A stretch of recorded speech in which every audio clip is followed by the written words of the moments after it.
This is Romeo and Juliet by William Shakespeare.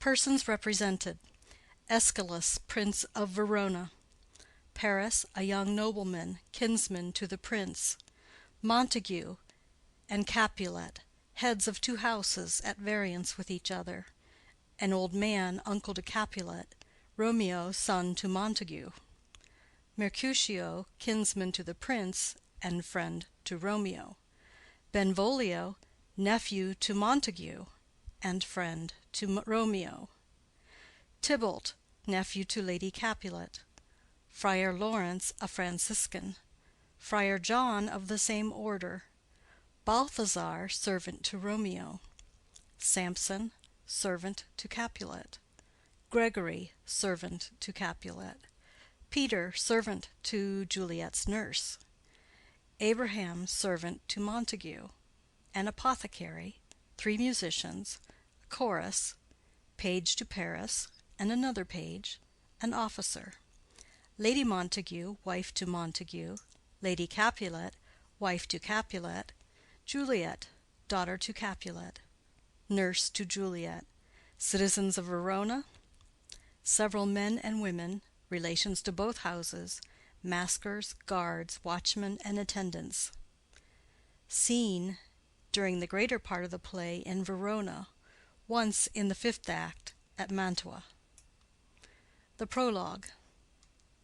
Enter Chorus. Chorus.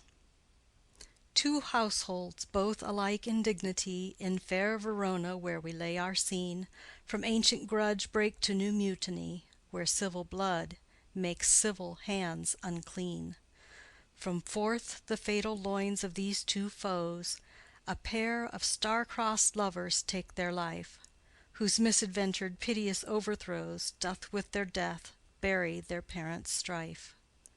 The fearful passage of their death-marked love, and the continuance of their parents' rage, which but their children's end naught could remove, is now the 2 hours' traffic of our stage; the which, if you with patient ears attend, what here shall miss, our toil shall strive to mend. Act I, Scene I. A public place.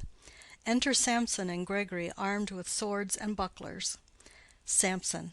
Gregory, on my word, we'll not carry coals. Gregory. No, for then we should be colliers. Samson. I mean, an we be in collar, we'll draw. Gregory. Ay, while you live, draw your neck out of the collar. Samson. I strike quickly, being moved.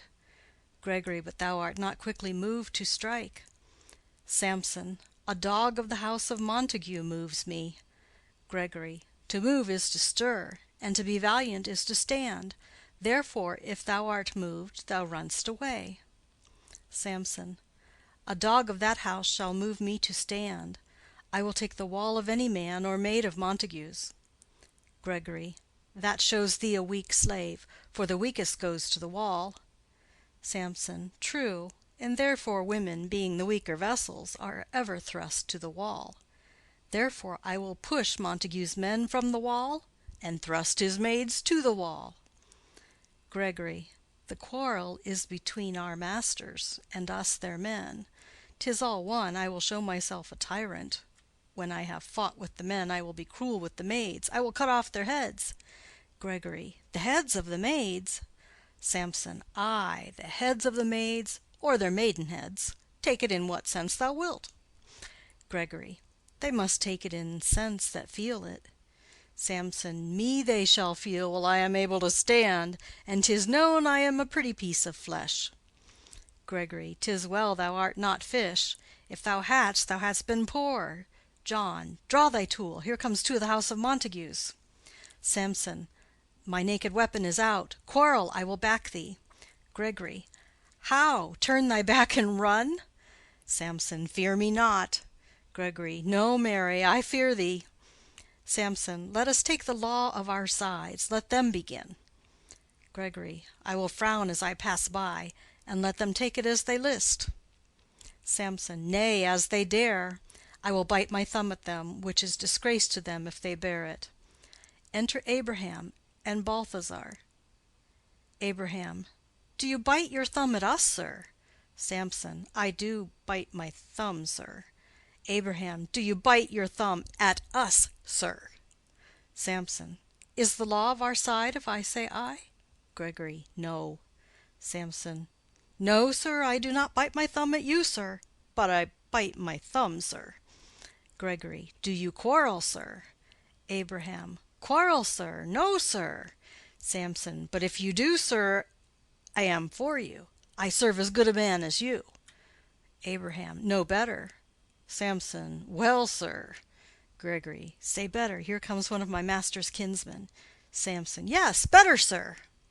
Abraham. You lie. Samson. Draw, if you be men. Gregory, remember thy swashing blow. They fight. Enter Benvolio.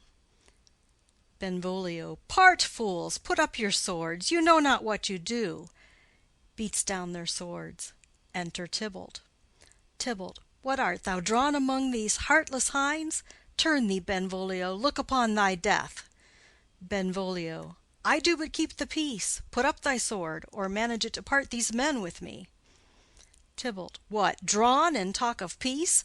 I hate the word, as I hate hell, all Montagues, and thee. Have at thee, coward. They fight. Enter several of both houses, who join the fray. Then enter citizens with clubs. One citizen. Clubs, bills, and partisans, strike, beat them down. Down with the Capulets, down with the Montagues. Enter Capulet in his gown, and Lady Capulet. Capulet. What noise is this? Give me my long sword. Ho! Lady Capulet. A crutch, a crutch! Why call you for a sword?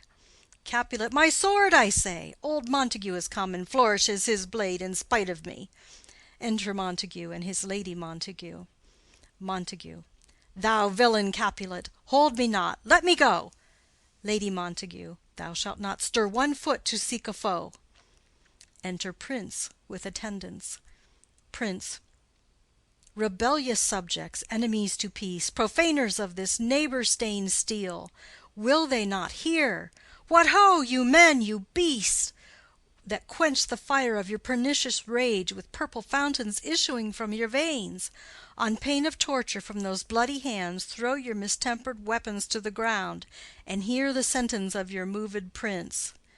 3 civil brawls, bred of an airy word, by thee, old Capulet, and Montague, have thrice disturbed the quiet of our streets, and made Verona's ancient citizens cast by their grave beseeming ornaments, to wield old partisans, in hands as old, cankered with peace, to part your cankered hate.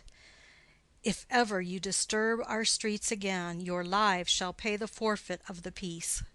For this time all the rest depart away.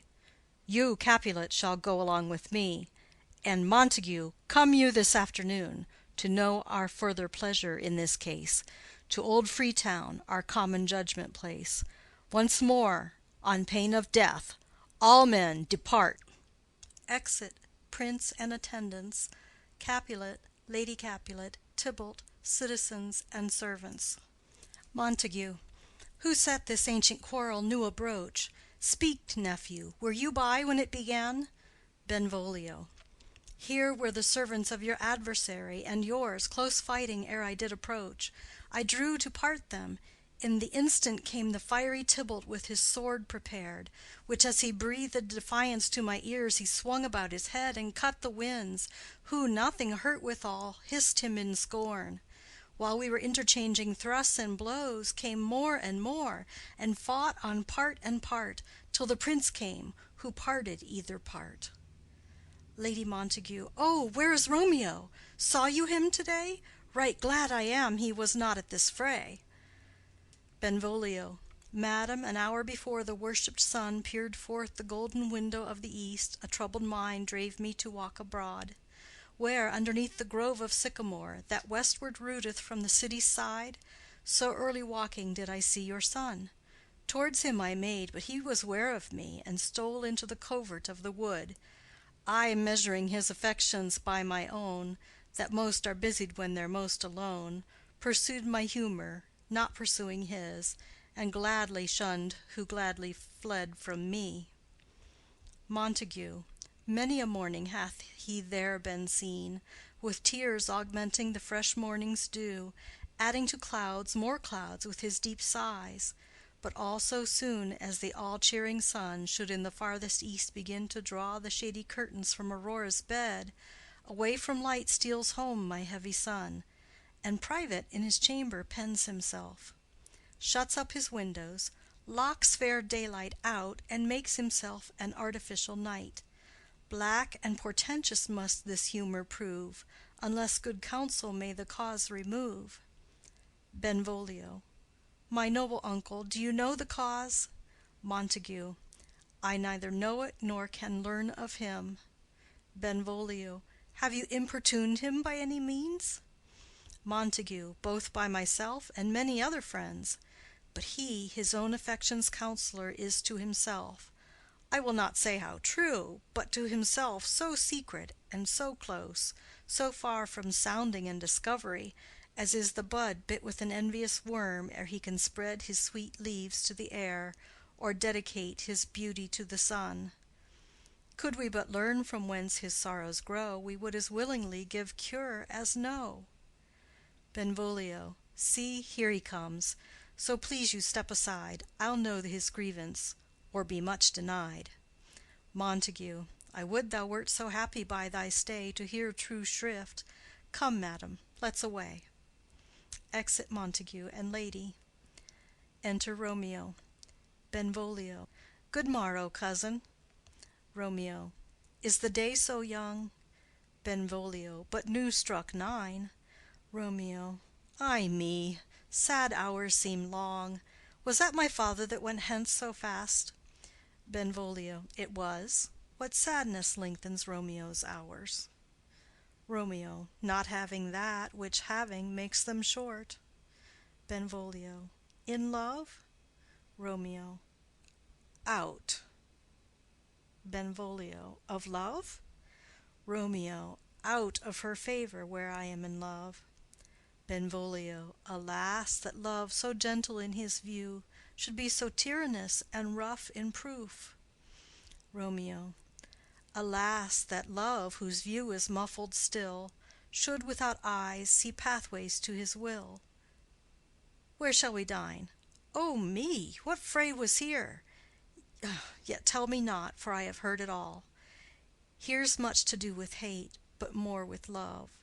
Why then, O brawling love, O loving hate, O anything of nothing first create, O heavy lightness, serious vanity, misshapen chaos of well-seeming forms, feather of lead, bright smoke, cold fire, sick health, still waking sleep that is not what it is.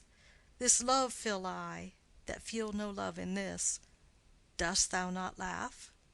Benvolio. No, cause I rather weep. Romeo. Good heart at what? Benvolio. At thy good heart's oppression. Romeo. Why, such is love's transgression. Griefs of mine own lie heavy in my breast, which thou wilt propagate, to have it pressed with more of thine. This love that thou hast shown doth add more grief to too much of mine own. Love is a smoke raised with the fume of sighs, being purged, a fire sparkling in lovers' eyes, being vexed, a sea nourished with lovers' tears. What is it else? A madness most discreet, a choking gall and a preserving sweet. Farewell, my coz. Going. Benvolio. Soft, I will go along, and if you leave me so, you do me wrong. Romeo. Tut! I have lost myself. I am not here. This is not Romeo. He's some other where. Benvolio. Tell me in sadness who is that you love?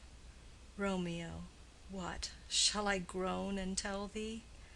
Benvolio. Groan? Why, no, but sadly tell me who. Romeo. Bid a sick man in sadness make his will. Ah, word ill urged to one that is so ill. In sadness, cousin, I do love a woman. Benvolio. I aimed so near when I supposed you loved. Romeo. A right good markman, and she's fair I love. Benvolio. A right fair mark, fair coz, is soonest hit. Romeo. Well, in that hit you miss. She'll not be hit with Cupid's arrow. She hath Dian's wit, and in strong proof of chastity well armed, from love's weak childish bow she lives unharmed.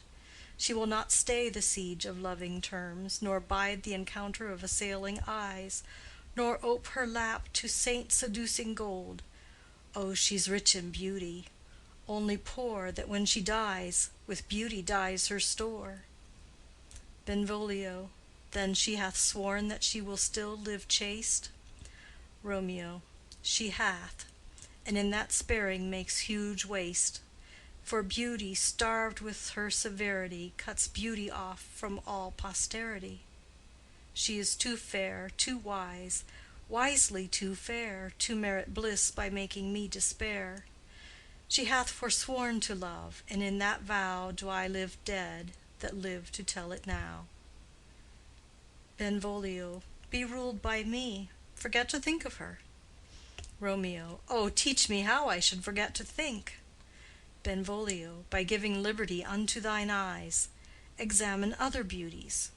Romeo, 'tis the way to call hers exquisite in question more.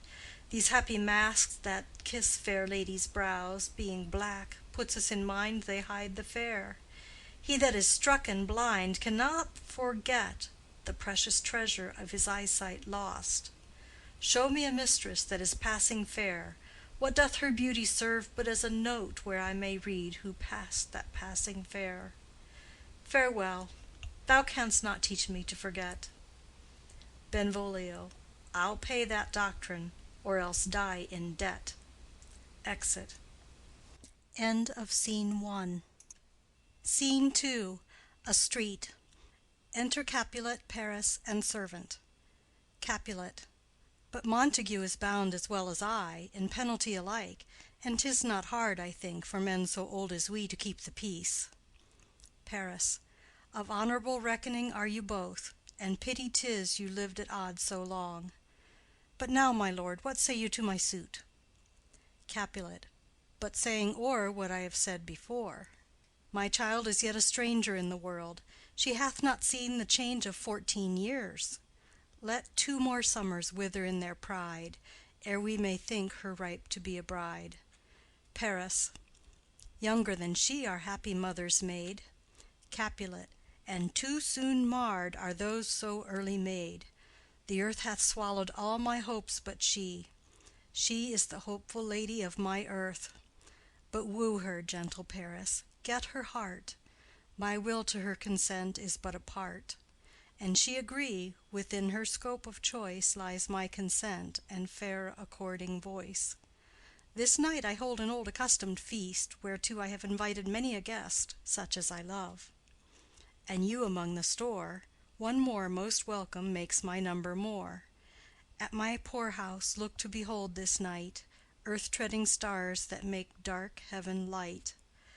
Such comfort as do lusty young men feel, when well-apparelled April on the heel of limping winter treads, even such delight among fresh female buds shall you this night inherit at my house.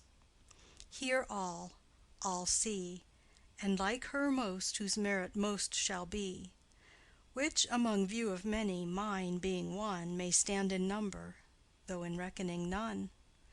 Come, go with me. Go, sirrah, trudge about through fair Verona, find those persons out whose names are written there, gives a paper, and to them say, my house and welcome on their pleasure stay. Exit Capulet and Paris. Servant. Find them out whose names are written here. It is written that the shoemaker should meddle with his yard, and the tailor with his last, the fisher with his pencil, and the painter with his nets. But I am sent to find those persons whose names are here writ, and can never find what names the writing person hath here writ. I must to the learned, in good time. Enter Benvolio and Romeo. Benvolio. Tut, man, one fire burns out another's burning. One pain is lessened by another's anguish. Turn giddy, and be holp by backward turning. One desperate grief cures with another's languish. Take thou some new infection to thy eye, and the rank poison of the old will die. Romeo, your plantain leaf is excellent for that. Benvolio, for what, I pray thee? Romeo, for your broken shin. Benvolio, why, Romeo, art thou mad?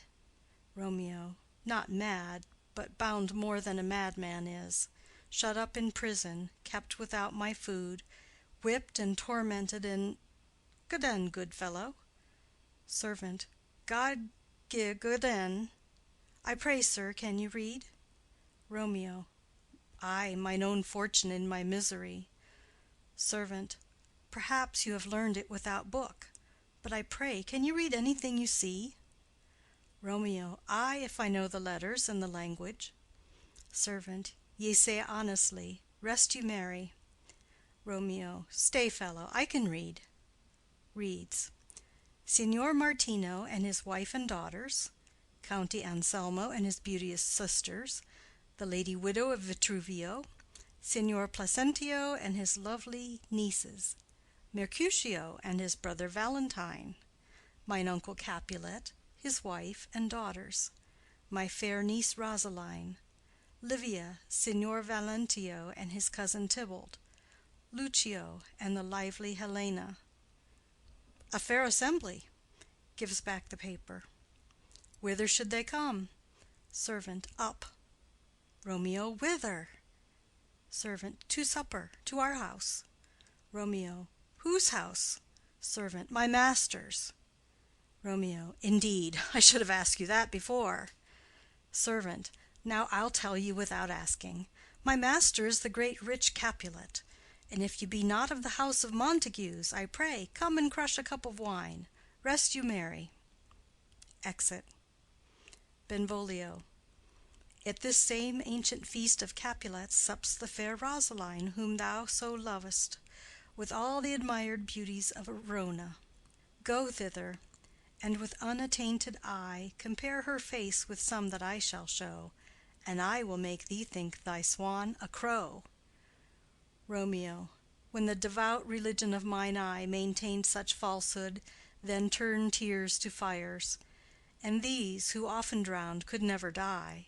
Transparent heretics, be burnt for liars. One fairer than my love? The all-seeing sun ne'er saw her match since first the world begun. Benvolio. Tut, you saw her fair, none else being by, herself poised with herself in either eye. But in that crystal scales let there be weighed your lady's love against some other maid that I will show you shining at this feast, and she shall scant show well that now shows best. Romeo. I'll go along, no such sight to be shown, but to rejoice in splendor of mine own. Exit. Scene 3. Room in Capulet's house. Enter Lady Capulet and nurse. Lady Capulet. Nurse, where's my daughter? Call her forth to me. Nurse. By my maidenhead, at 12-year-old I bade her come. What, lamb? What, ladybird? God forbid! Where's this girl? What, Juliet? Enter Juliet. Juliet. How now? Who calls? Nurse. Your mother. Juliet. Madam, I am here. What is your will? Lady Capulet. This is the matter. Nurse, give leave a while. We must talk in secret. Nurse, come back again. I have remembered me. Thou's hear our counsel. Thou knowest my daughter's of a pretty age. Nurse. Faith, I can tell her age unto an hour. Lady Capulet. She's not 14. Nurse. I'll lay 14 of my teeth, and yet to my teen be it spoken, I have but 4. She is not 14. How long is it now to Lammastide? Lady Capulet. A fortnight and odd days.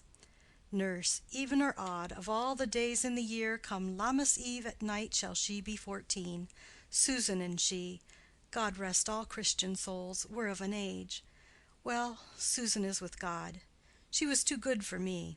But, as I said, on Lammas Eve at night shall she be 14. That shall she, Mary. I remember it well. 'Tis since the earthquake now 11 years, and she was weaned. I never shall forget it. Of all the days of the year, upon that day, for I had then laid wormwood to my dug, sitting in the sun under the dove house wall, My lord and you were then at Mantua. Nay, I do bear a brain. But as I said, when it did taste the wormwood on the nipple of my dug, and felt it bitter, pretty fool, to see it tetchy and fall out with the dug. Shake, quoth the dove–house, 'twas no need, I trow, to bid me trudge, and since that time it is 11 years. For then she could stand alone, nay, by the rood she could have run and waddled all about, for even the day before she broke her brow. And then my husband, God be with his soul, he was a merry man, took up the child. Yea, quoth he, dost thou fall upon thy face? Thou wilt fall backward when thou hast more wit. Wilt thou not, Jewel? And by my holidame, the pretty wretch left crying, and said, Aye. To see now how a jest shall come about, I warrant, and I should live 1,000 years, and never should forget it. Wilt thou not, Jewel? Quoth he. And pretty fool it stinted, and said, Aye. Lady Capulet. Enough of this. I pray thee hold thy peace. Nurse. Yes, madam. Yet I cannot choose but laugh to think it should leave crying and say aye. And yet I warrant it had upon its brow a bump as big as a young cockerel's stone, a parlous knock, and it cried bitterly. Yea, quoth my husband, fall'st upon thy face? Thou wilt fall backward when thou comest to age. Wilt thou not, Jewel? It stinted and said, Aye. Juliet. And stint thou too, I pray thee, nurse, say aye. Nurse. Peace, I have done. God mark thee to his grace. Thou wast the prettiest babe that e'er I nursed, and I might live to see thee married once, I have my wish. Lady Capulet. Marry. That marry is the very theme I came to talk of. Tell me, daughter Juliet, how stands your disposition to be married? Juliet. It is an honor that I dream not of. Nurse. An honor? Were not I thine only nurse, I would say thou hadst sucked wisdom from thy teat. Lady Capulet. Well, think of marriage now. Younger than you, here in Verona, ladies of esteem, are made already mothers. By my count, I was your mother much upon these years that you are now a maid. Thus then, in brief, the valiant Paris seeks you for his love. Nurse. A man, young lady, lady, such a man as all the world. Why, he's a man of wax. Lady Capulet. Verona's summer hath not such a flower. Nurse. Nay, he's a flower, in faith, a very flower. Lady Capulet. What say you? Can you love the gentleman? This night you shall behold him at our feast. Read o'er the volume of young Paris's face, and find delight writ there with beauty's pen. Examine every married lineament, and see how one another lends content. And what obscured in this fair volume lies, find written in the margent of his eyes. This precious book of love, this unbound lover, to beautify him, only lacks a cover. The fish lives in the sea, and 'tis much pride for fair without the fair within to hide. That book in many's eyes doth share the glory that in gold clasped locks in the golden story. So shall you share all that he doth possess, by having him, making yourself no less. Nurse. No less, nay, bigger. Women grow by men. Lady Capulet. Speak briefly. Can you like of Paris's love? Juliet. I'll look to like, if looking liking move, but no more deep will I endart mine eye than your consent gives strength to make it fly. Enter a servant. Servant. Madam, the guests are come, supper served up, you called, my young lady asked for, the nurse cursed in the pantry, and everything in extremity. I must hence to wait. I beseech you, follow straight. Lady Capulet. We follow thee. Exit servant. Juliet, the county stays. Nurse. Go, girl. Seek happy nights to happy days. Exit. Scene 4. A street. Enter Romeo, Mercutio, Benvolio, with 5 or 6 maskers, torch-bearers, and others. Romeo. What, shall this speech be spoke for our excuse, or shall we on without apology? Benvolio. The date is out of such prolixity. We'll have no Cupid hoodwinked with a scarf, bearing a Tartar's painted bow of lath, scaring the ladies like a crow-keeper, nor no without book prologue faintly spoke after the prompter for our entrance. But let them measure us by what they will, and we'll measure them a measure and be gone. Romeo. Give me a torch. I am not for this ambling. Being but heavy, I'll bear the light. Mercutio. Nay, gentle Romeo, we must have you dance. Romeo. Not I, believe me. You have dancing shoes with nimble soles. I have a soul of lead, so stakes me to the ground I cannot move. Mercutio. You are a lover. Borrow Cupid's wings, and soar with them above a common bound. Romeo. I am too sore and pierced with his shaft to soar with his light feathers, and so bound I cannot bound a pitch above dull woe. Under love's heavy burden do I sink. Mercutio. And to sink in it should you burden love, too great oppression for a tender thing. Romeo. Is love a tender thing? It is too rough, too rude, too boisterous, and it pricks like thorn. Mercutio. If love be rough with you, be rough with love. Prick love for pricking, and you beat love down. Give me a case to put my visage in, putting on a mask. A vizard for a vizard. What care I what curious eye doth quote deformities? Here are the beetle brows, shall blush for me. Benvolio. Come, knock and enter, and no sooner in but every man betake him to his legs. Romeo. A torch for me. Let wantons light of heart tickle the senseless rushes with their heels, for I am proverbed with the grandsire phase. I'll be a candle holder and look on. The game was ne'er so fair, and I am done. Mercutio. Tut! Done's the mouse, the constable's own word.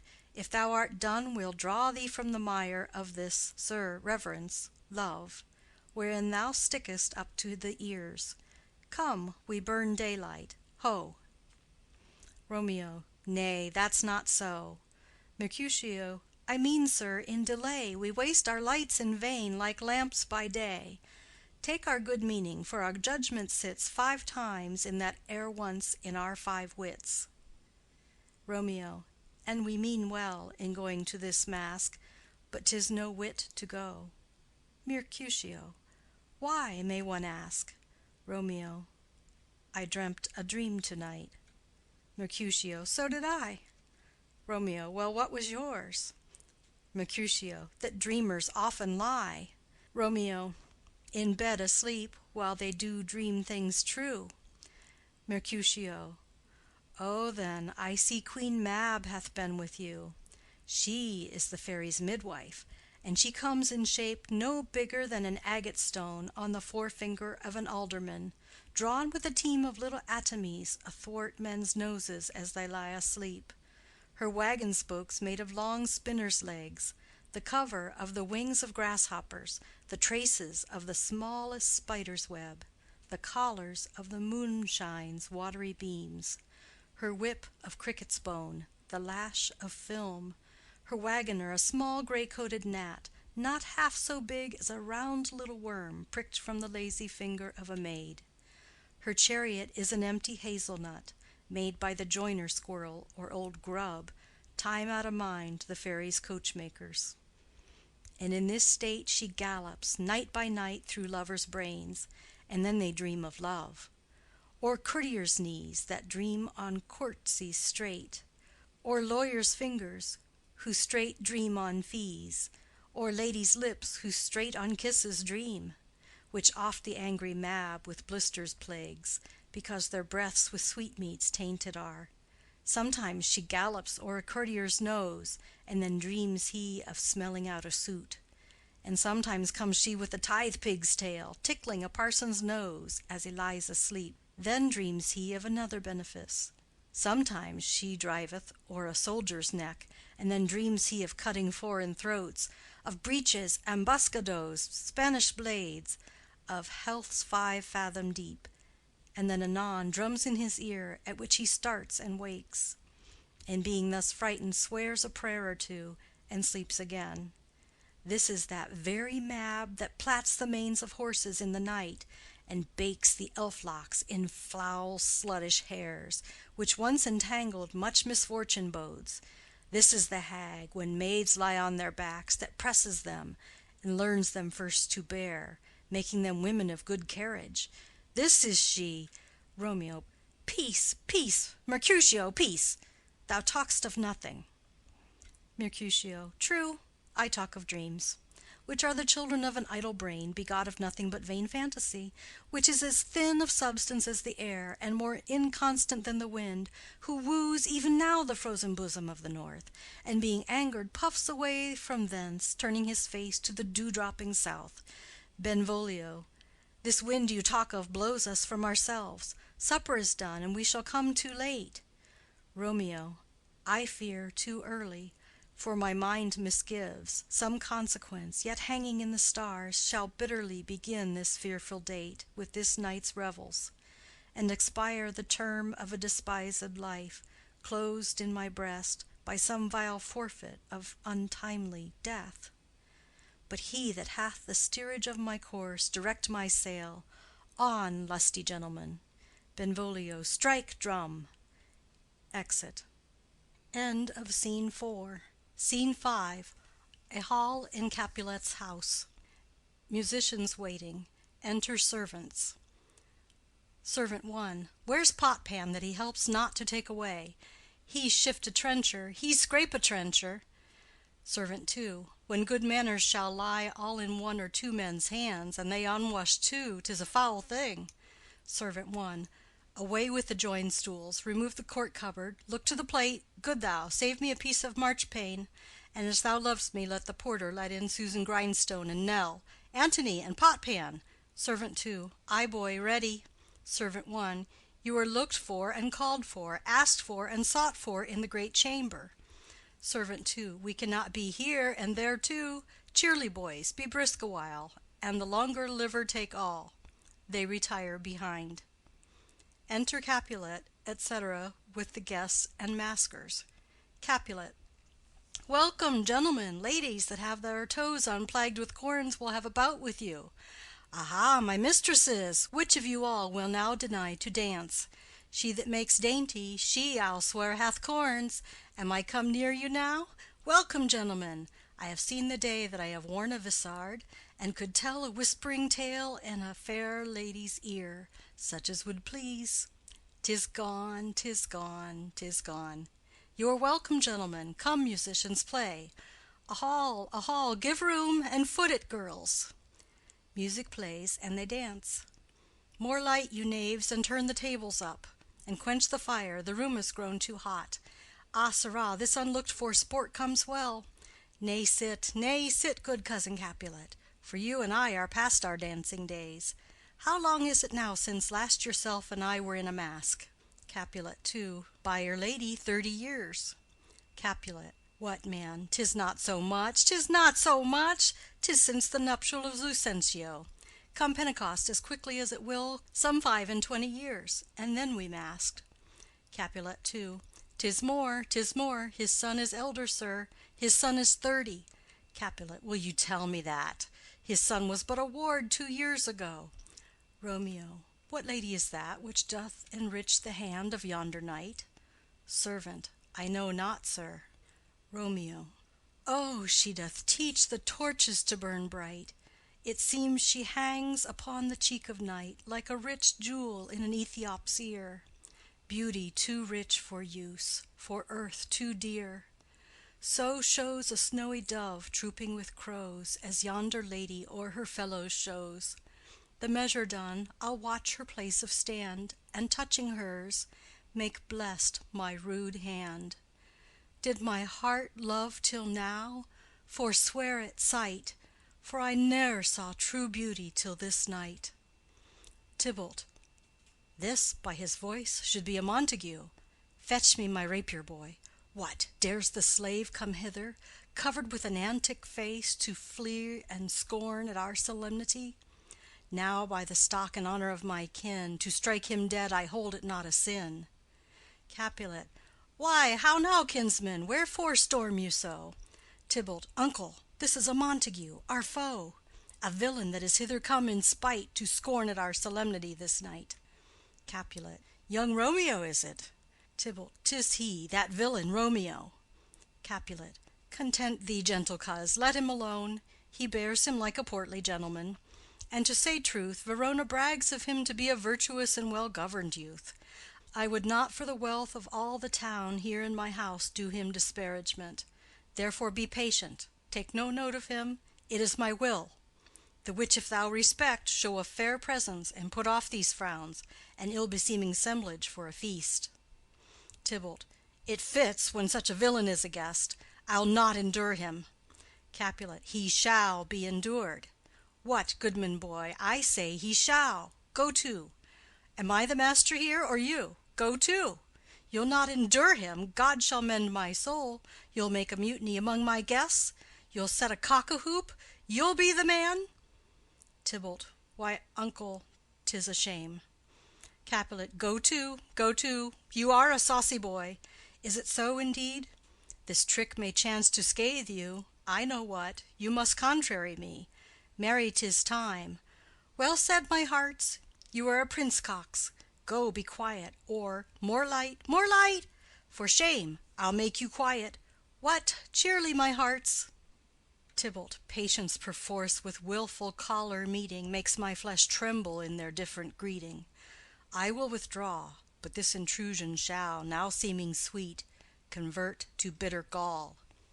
Exit. Romeo to Juliet. If I profane with my unworthiest hand this holy shrine, the gentle fine is this: my lips, two blushing pilgrims, ready stand to smooth that rough touch with a tender kiss. Juliet.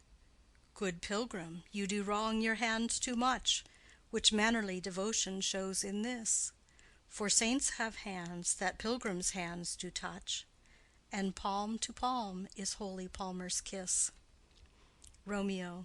Have not saints lips, and holy palmers too? Juliet. Ay, pilgrim, lips that they must use in prayer. Romeo. O then, dear saint, let lips do what hands do. They pray, grant thou, lest faith turn to despair. Juliet. Saints do not move, though grant for prayer's sake.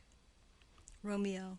Then move not, while my prayer's effect I take. Thus from my lips, by thine my sin is purged. Kisses her. Juliet. Then have my lips the sin that they have took. Romeo. Sin from my lips? O trespass sweetly urged, give me my sin again. Juliet. You kiss by the book. Nurse. Madam, your mother craves a word with you. Romeo. What is her mother? Nurse. Marry, bachelor, her mother is the lady of the house, and a good lady, and a wise and virtuous. I nursed her daughter that you talked withal. I tell you, he that can lay hold of her shall have the chinks. Romeo. Is she a Capulet? O dear account, my life is my foe's debt. Benvolio. Away, begone, the sport is at the best. Romeo. Ay, so I fear, the more is my unrest. Capulet. Nay, gentlemen, prepare not to be gone. We have a trifling foolish banquet towards. Is it e'en so?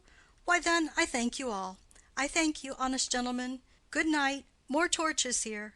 Come on then, let's to bed. Ah, sirrah, to second Capulet. By my fay, it waxes late. I'll to my rest.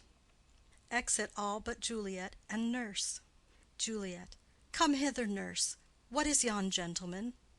Nurse. The son and heir of old Tiberio. Juliet. What's he that now is going out of door? Nurse. Marry, that I think be young Petruchio. Juliet. What's he that follows there, that would not dance? Nurse. I know not. Juliet. Go ask his name. If he be married, my grave is like to be my wedding bed. Nurse. His name is Romeo, and a Montague, the only son of your great enemy. Juliet. My only love, sprung from my only hate, too early seen unknown, and known too late. Prodigious birth of love it is to me, that I must love a loathed enemy. Nurse. What's this? What's this? Juliet. A rhyme I learned even now of one I danced withal. One calls within, Juliet! Nurse. Anon, anon. Come, let's away. The strangers all are gone.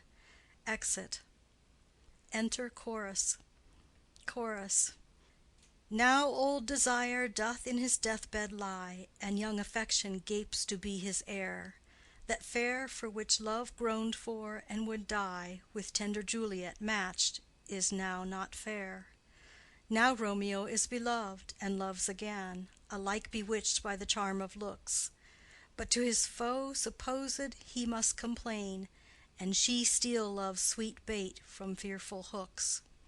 Being held a foe, he may not have access to breathe such vows as lovers used to swear.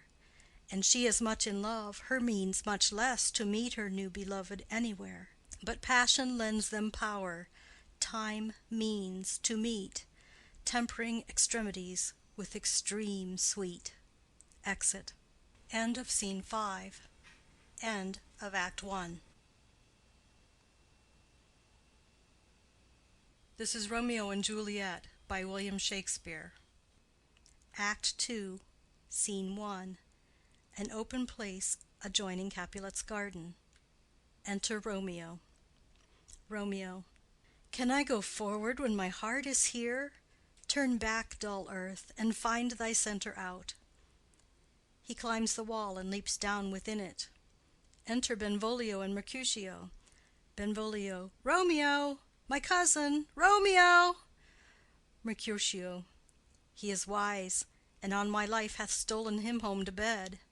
Benvolio. He ran this way, and leaped this orchard wall. Call, good Mercutio. Mercutio. Nay, I'll conjure too. Romeo! Humors! Madman! Passion! Lover! Appear thou in the likeness of a sigh, speak but one rhyme, and I am satisfied. Cry but ah me! Pronounce but love and dove. Speak to my gossip Venus one fair word, one nickname for her purblind son and heir. Young auburn Cupid, he that shot so trim, when King Cophetua loved the beggar maid. He heareth not, he stirreth not, he moveth not. The ape is dead, and I must conjure him. I conjure thee by Rosaline's bright eyes, by her high forehead and her scarlet lip, by her fine foot, straight leg, and quivering thigh, and the domains that there adjacent lie, that in thy likeness thou appear to us. Benvolio. And if he hear thee, thou wilt anger him. Mercutio. This cannot anger him. 'Twould anger him to raise a spirit in his mistress's circle, of some strange nature, letting it there stand till she had laid it and conjured it down. That were some spite. My invocation is fair and honest, and in his mistress's name I conjure only but to raise him up. Benvolio. Come, he hath hid himself among these trees, to be consorted with the humorous night. Blind is his love, and best befits the dark. Mercutio. If love be blind, love cannot hit the mark. Now will he sit under a medlar tree, and wish his mistress were that kind of fruit as maids call medlars when they laugh alone. Romeo, good night. I'll to my truckle bed. This field bed is too cold for me to sleep. Come, shall we go?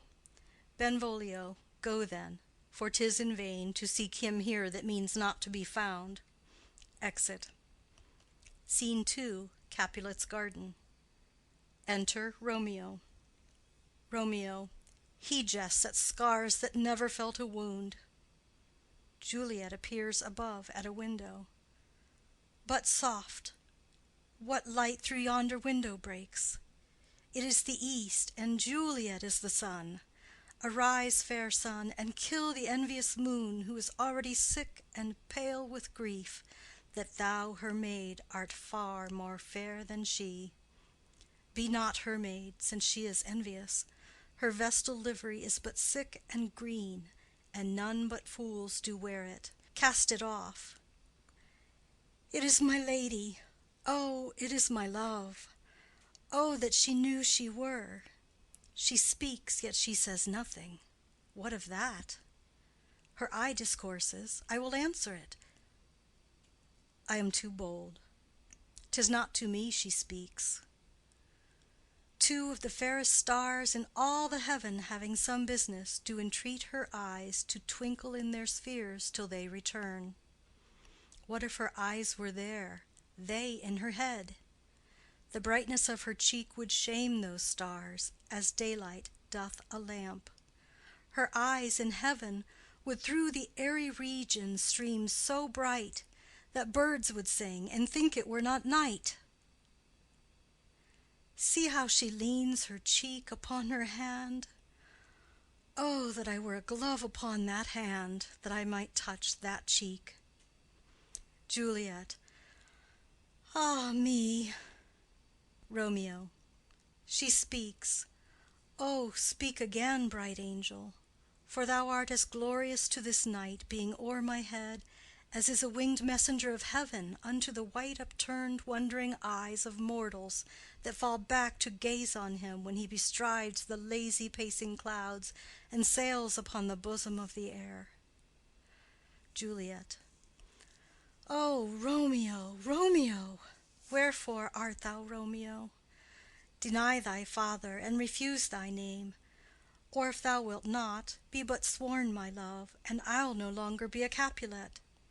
Romeo aside. Shall I hear more, or shall I speak at this? Juliet. 'Tis but thy name that is my enemy. Thou art thyself, though not a Montague. What's Montague? It is nor hand, nor foot, nor arm, nor face, nor any other part belonging to a man. Oh, be some other name. What's in a name? That which we call a rose by any other name would smell as sweet. So Romeo would, were he not Romeo called, retain that dear perfection which he owes without that title. Romeo, doff thy name, and for that name, which is no part of thee, take all myself. Romeo. I take thee at thy word. Call me but love, and I'll be new baptized. Henceforth I never will be Romeo. Juliet. What man art thou, that thus bescreened in night so stumblest on my counsel? Romeo. By a name I know not how to tell thee who I am. My name, dear saint, is hateful to myself, because it is an enemy to thee. Had I it written, I would tear the word. Juliet. My eyes have not yet drunk 100 words of that tongue's utterance, yet I know the sound. Art thou not Romeo, and a Montague? Romeo. Neither, fair saint, if either thee dislike. Juliet. How camest thou hither? Tell me, and wherefore? The orchard walls are high and hard to climb, and the place death, considering who thou art, if any of my kinsmen find thee here. Romeo. With love's light wings did I o'erperch these walls, for stony limits cannot hold love out. And what love can do, that dares love attempt. Therefore thy kinsmen are no let to me. Juliet. If they do see thee, they will murder thee. Romeo. Alack, there lies more peril in thine eye than 20 of their swords. Look thou but sweet, and I am proof against their enmity. Juliet. I would not for the world they saw thee here. Romeo. I have night's cloak to hide me from their sight, and but thou love me, let them find me here. My life were better ended by their hate than death prorogued wanting of thy love. Juliet. By whose direction foundst thou out this place? Romeo. By love, that first did prompt me to inquire. He lent me counsel, and I lent him eyes.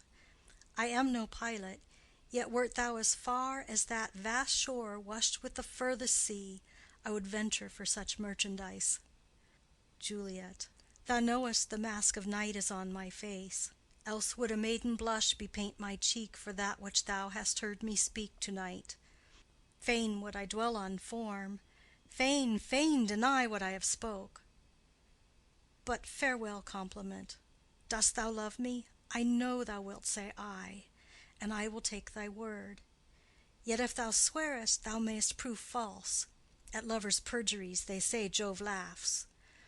O gentle Romeo, if thou dost love, pronounce it faithfully, Or if thou thinkest I am too quickly won, I'll frown and be perverse and say thee nay, so thou wilt woo. But else not for the world.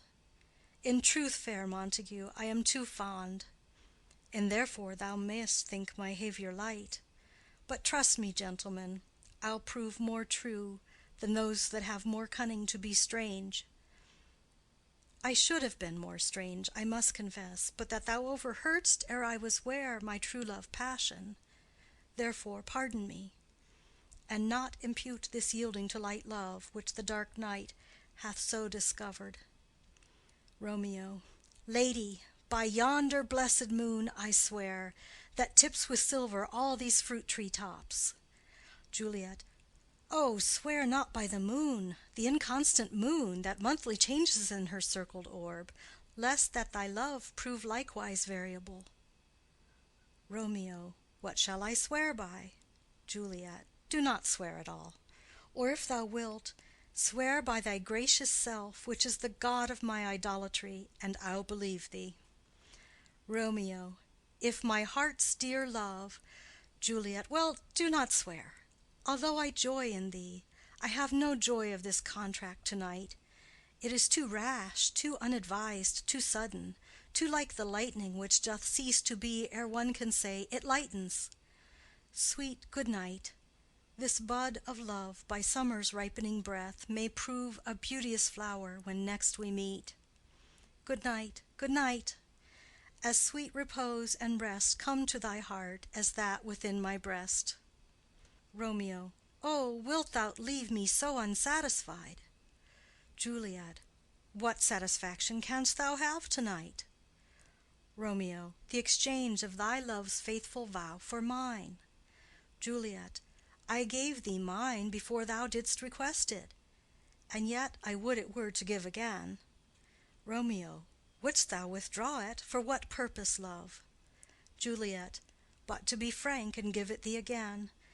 And yet I wish but for the thing I have. My bounty is as boundless as the sea, my love as deep. The more I give to thee, the more I have, for both are infinite. I hear some noise within. Dear love, adieu. Nurse calls within. Juliet! Anon, good nurse. Sweet Montague, be true. Stay but a little. I will come again. Exit. Romeo. Oh, blessed, blessed night! I am afeard being in night, all this is but a dream, too flattering sweet to be substantial. Enter Juliet above. Juliet. 3 words, dear Romeo, and good night indeed. If that thy bent of love be honorable, thy purpose marriage, send me word to-morrow by one that I'll procure to come to thee, where and what time thou wilt perform the rite, and all my fortunes at thy foot I'll lay, and follow thee, my lord, throughout the world. Nurse within. Madam! Juliet. I come anon. But if thou meanest not well, I do beseech thee. Nurse within. Madam! Juliet. By and by I come.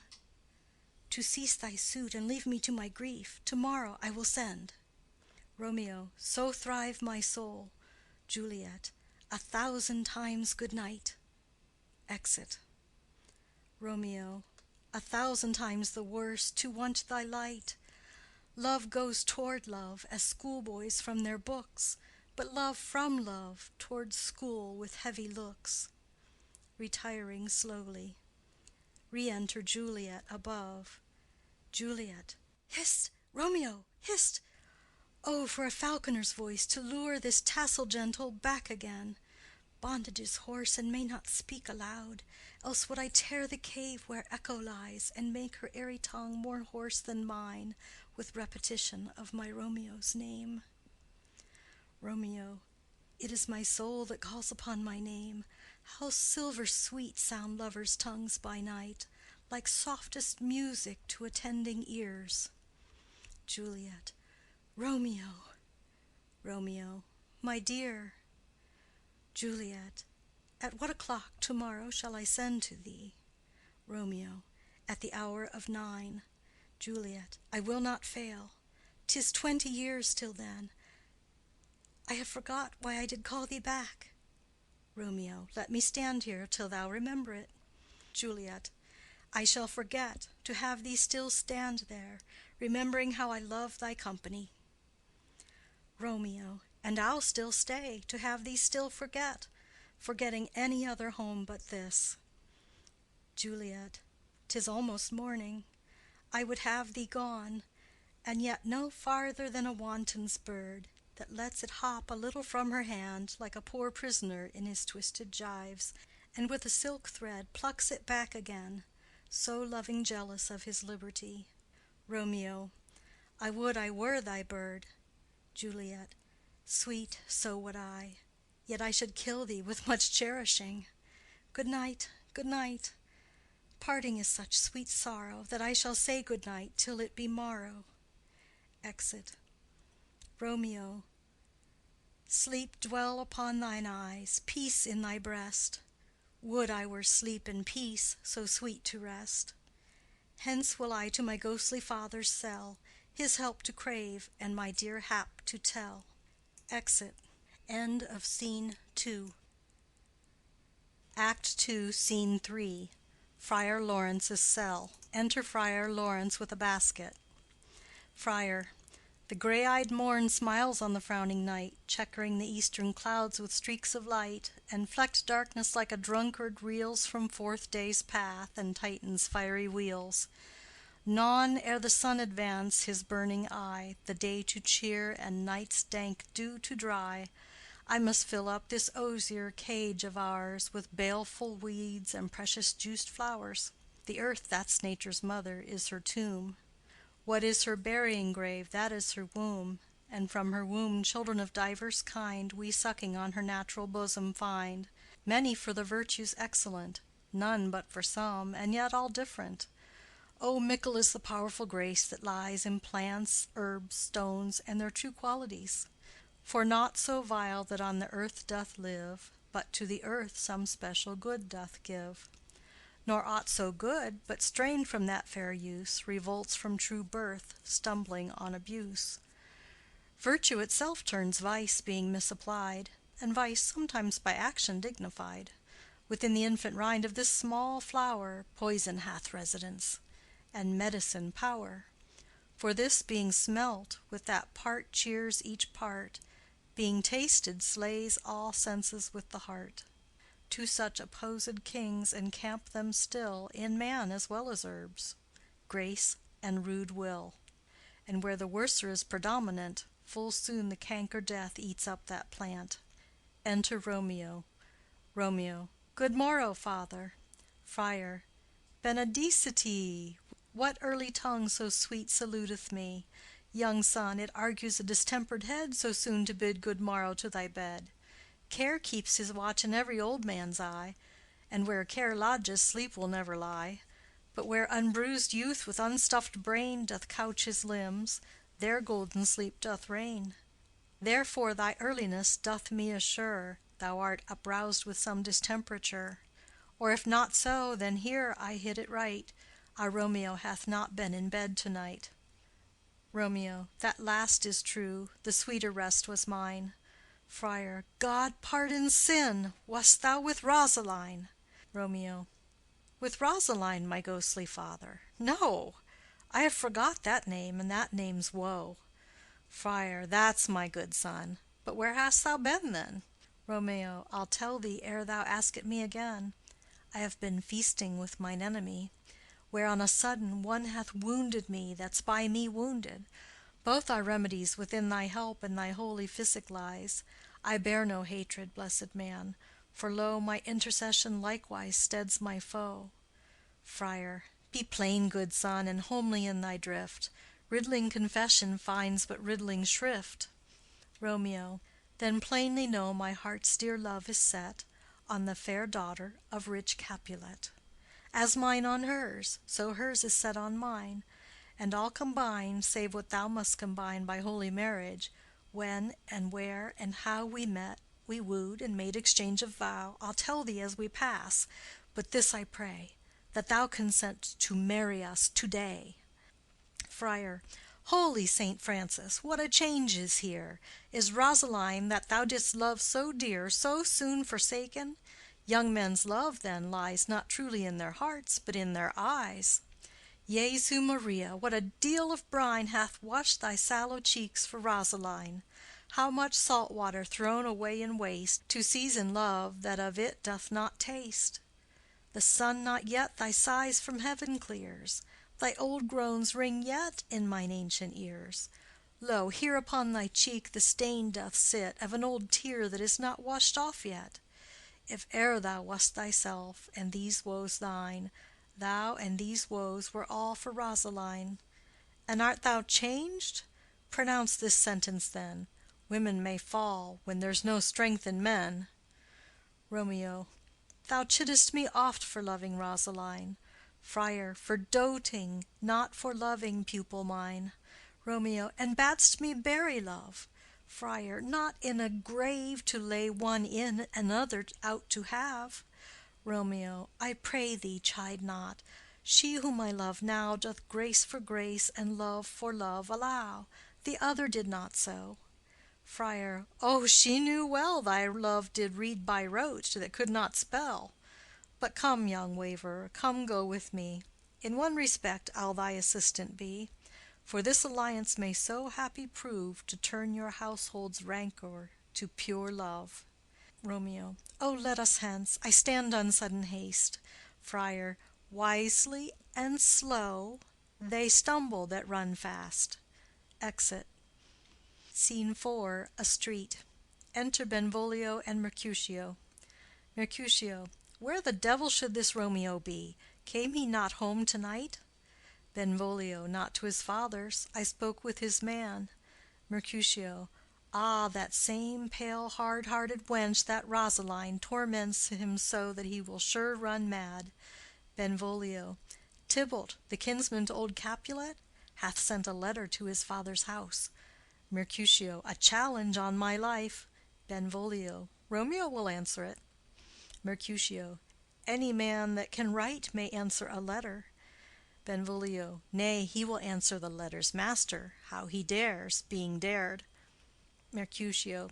Alas, poor Romeo, he is already dead, stabbed with a white wench's black eye, shot through the ear with a love song, the very pin of his heart cleft with the blind bow boy's butt shaft. And is he a man to encounter Tybalt? Benvolio. Why, what is Tybalt? Mercutio. More than prince of cats, I can tell you. Oh, he's the courageous captain of compliments. He fights as you sing prick song, keeps time, distance, and proportion, rests me his minim, rest 1, 2, and a third in your bosom, the very butcher of a silk button, a duellist, a gentleman of the very first house, of the first and second cause. Ah, the immortal passado, the punto reverso, the hey— Benvolio. The what? Mercutio. The pox of such antic, lisping, affecting fantasticos, these new tuners of accents. By Jesu, a very good blade, a very tall man, a very good whore. Why, is not this a lamentable thing, grandsire, that we should be thus afflicted with these strange flies, these fashion-mongers, these pardon-the-mois, who stand so much on the new form that they cannot sit at ease on the old bench? Oh, their bonds, their bonds! Benvolio. Here comes Romeo, here comes Romeo. Mercutio. Without his roe, like a dried herring. O flesh, flesh, how art thou fishified! Now he is for the numbers that Petrarch flowed in. Laura to his lady was but a kitchen wench. Mary, she had a better love to berhyme her. Dido, a dowdy. Cleopatra, a gypsy. Helen, an hero. Hildings and harlots. Thisbe, a grey eye or so, but not to the purpose. Enter Romeo. Signor Romeo, bonjour. There's a French salutation to your French slop. You gave us the counterfeit fairly last night. Romeo. Good morrow to you both. What counterfeit did I give you? Mercutio. The slip, sir, the slip. Can you not conceive? Romeo. Pardon, good Mercutio, my business was great, and in such a case as mine a man may strain courtesy. Mercutio. That's as much as to say, such a case as yours constrains a man to bow in the hams. Romeo, meaning to curtsy. Mercutio. Thou hast most kindly hit it. Romeo. A most courteous exposition. Mercutio. Nay, I am the very pink of courtesy. Romeo. Pink for flower. Mercutio. Right. Romeo. Why, then is my pump well flowered. Mercutio. Well said. Follow me this jest now till thou hast worn out thy pump, that when the single soul of it is worn, the jest may remain, after the wearing, soul singular. Romeo. O single-souled jest, solely singular for the singleness. Mercutio. Come between us, good Benvolio, my wits faint. Romeo. Swits and spurs, or I'll cry a match. Mercutio. Nay, if thy wits run the wild goose chase, I have done, for thou hast more of the wild goose in one of thy wits than I am sure I have in my whole 5. Was I with you there for the goose? Romeo. Thou wast never with me for anything when thou wast not there for the goose. Mercutio. I will bite thee by the ear for that jest. Romeo. Nay, good goose, bite not. Mercutio. Thy wit is a very bitter sweeting. It is a most sharp sauce. Romeo. And is it not then well served in to a sweet goose? Mercutio. Oh, here's a wit of Cheverel that stretches from an inch narrow to an ell broad. Romeo. I stretch it out for that word broad, which added to the goose proves thee far and wide a broad goose. Mercutio. Why, is not this better now than groaning for love? Now art thou sociable, now art thou Romeo, now art thou what thou art, by art as well as by nature. For this drivelling love is like a great natural that runs lolling up and down to hide his bauble in a hole. Benvolio. Stop there, stop there. Mercutio. Thou desirest me to stop in my tale against the hair. Benvolio. Thou wouldst else have made thy tale large. Mercutio. Oh, thou art deceived. I would have made it short, for I was come to the whole depth of my tale, and meant indeed to occupy the argument no longer. Romeo. Here's goodly gear. Enter Nurse and Peter. Mercutio. A sail, a sail, a sail. Benvolio. Two, a shirt and a smock. Nurse. Peter. Peter. Anon. Nurse. My fan, Peter. Mercutio. Good Peter, to hide her face, for her fan's the fairer face. Nurse. God ye good morrow, gentlemen. Mercutio. God ye good den, fair gentlewoman. Nurse. Is it good den? Mercutio. 'Tis no less, I tell ye, for the body hand of the dial is now upon the prick of noon. Nurse. Out upon you! What a man are you! Romeo. One gentlewoman that God hath made for himself to mar. Nurse. By my troth, it is well said. For himself to mar, quoth they. Gentlemen, can any of you tell me where I may find the young Romeo? Romeo. I can tell you, but young Romeo will be older when you have found him than he was when you sought him. I am the youngest of that name, for fault of a worse. Nurse. You say well. Mercutio. Yea, is the worst well? Very well took, in faith, wisely, wisely. Nurse. If you be he, sir, I desire some confidence with you. Benvolio. She will invite him to some supper. Mercutio. Abod, abod, abod, so ho. Romeo. What hast thou found? Mercutio. No hare, sir, unless a hare, sir, in a Lenten pie that is something stale and hoar ere it be spent. He sings. An old hare whore, is very good meat in Lent, but a hare that is hoar is too much for a score when it whores ere it be spent. Romeo. Will you come to your father's? We'll to dinner thither. Romeo. I will follow you. Mercutio. Farewell, ancient lady, farewell. Lady, lady, lady. Exit Mercutio and Benvolio. Nurse. Marry, farewell. I pray you, sir, what saucy merchant was this that was so full of his ropery? Romeo. A gentleman, nurse, that loves to hear himself talk, and will speak more in a minute than he will stand to in a month. Nurse. An he speak anything against me, I'll take him down, and I were lustier than he is, and 20 such jacks. And if I cannot, I'll find those that shall. Scurvy knave! I am none of his flirt gills, I am none of his skeins mates, and thou must stand by too, and suffer every knave to use me at his pleasure. Peter, I saw no man use you at his pleasure. If I had, my weapon should quickly have been out, I warrant you. I dare draw as soon as any other man, if I see occasion, in a good quarrel, and the law is on my side. Nurse. Now, afore God, I am so vexed that every part about me quivers. Scurvy knave! Pray you, sir, a word. And as I told you, my young lady bid me inquire you out. What she bade me say, I will keep to myself. But first let me tell ye, if ye should lead her into a fool's paradise, as they say, it were a very gross kind of behavior, as they say. For the gentlewoman is young, and therefore if you should deal double with her, truly it were an ill thing to be offered to any gentlewoman, and very weak dealing. Romeo. Nurse, commend me to thy lady and mistress. I protest unto thee. Nurse. Good heart, and of faith I will tell her as much. Lord, Lord, she will be a joyful woman. Romeo. What wilt thou tell her, nurse? Thou dost not mark me. Nurse. I will tell her, sir, that you do protest, which, as I take it, is a gentlemanlike offer. Romeo. Bid her devise some means to come to Shrift this afternoon, and there she shall, at Friar Lawrence's cell, be shrived and married. Here is for thy pains. Nurse. No, truly, sir, not a penny. Romeo. Go to, I say you shall. Nurse. This afternoon, sir? Well, she shall be there. Romeo. And stay, good nurse, behind the abbey wall. Within this hour my man shall be with thee, and bring thee cords made like a tackled stair, which to the high top-gallant of my joy might be my convoy in the secret night. Farewell. Be trusty, and I'll quit thy pains. Farewell. Commend me to thy mistress. Nurse. Now God in heaven bless thee. Hark you, sir. Romeo. What sayest thou, my dear nurse? Nurse. Is your man secret? Did you ne'er hear say two may keep counsel, putting one away? Romeo. I warrant thee my man's as true as steel. Nurse. Well, sir, my mistress is the sweetest lady. Lord, Lord, when 'twas a little prating thing.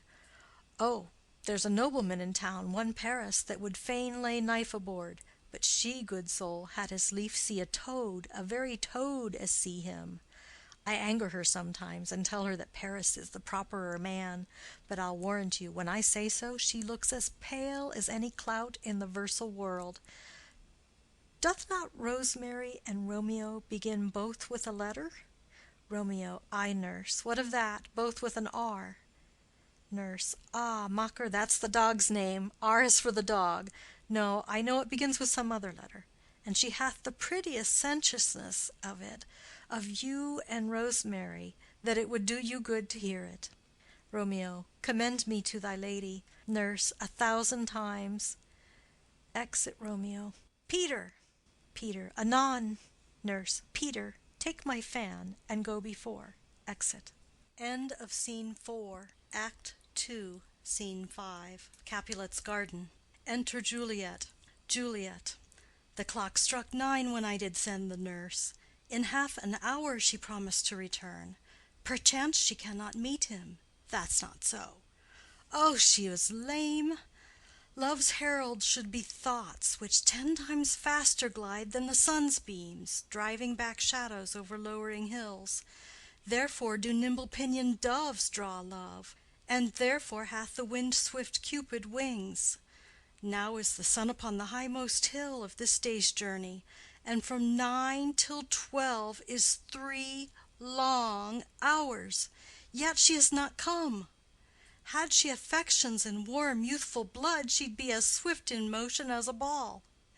My words would bandy her to my sweet love, and his to me. But old folks, many fain as they were dead, unwieldy, slow, heavy, and pale as lead. Oh God, she comes! Enter nurse and Peter.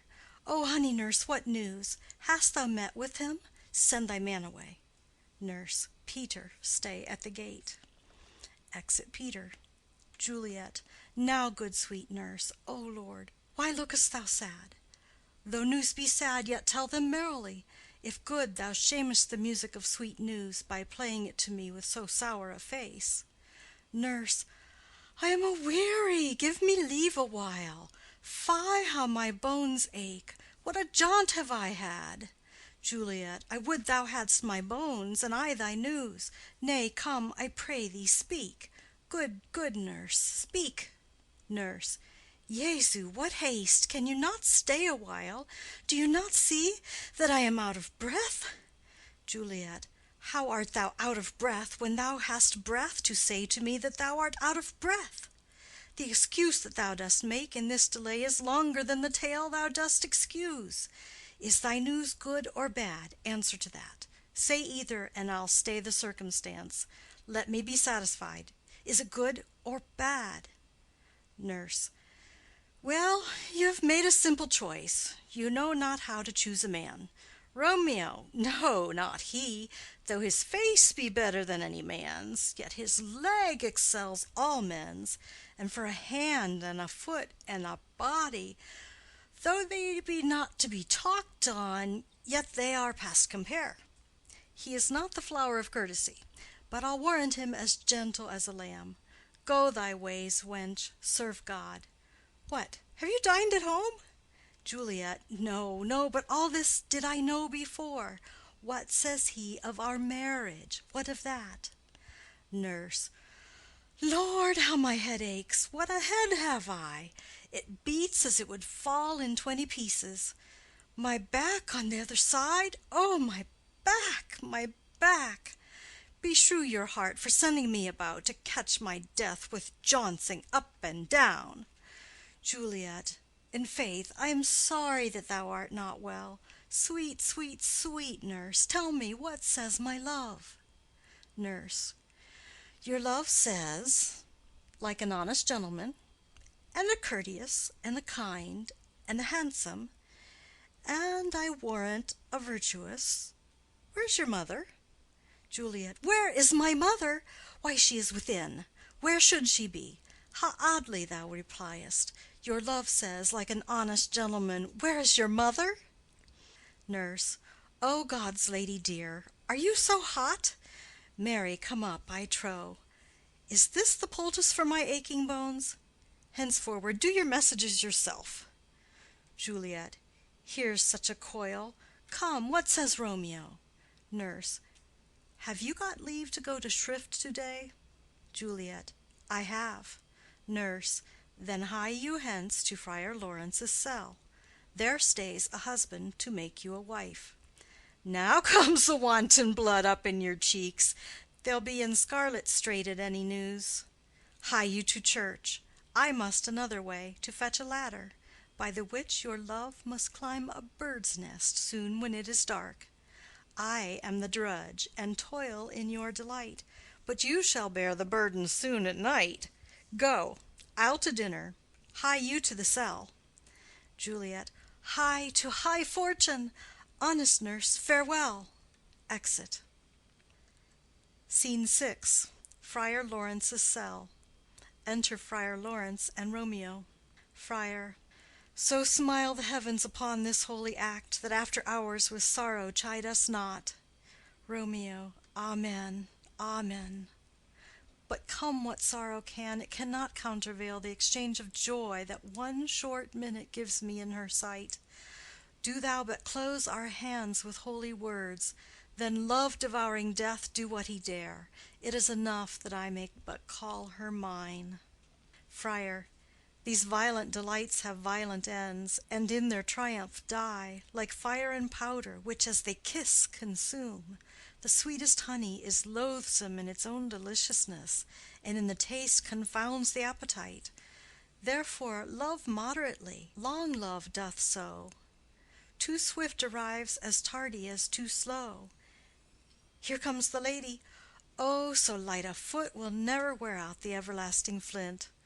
A lover may bestride the gossamer that idles in the wanton summer air, and yet not fall. So light is vanity. Enter Juliet. Juliet.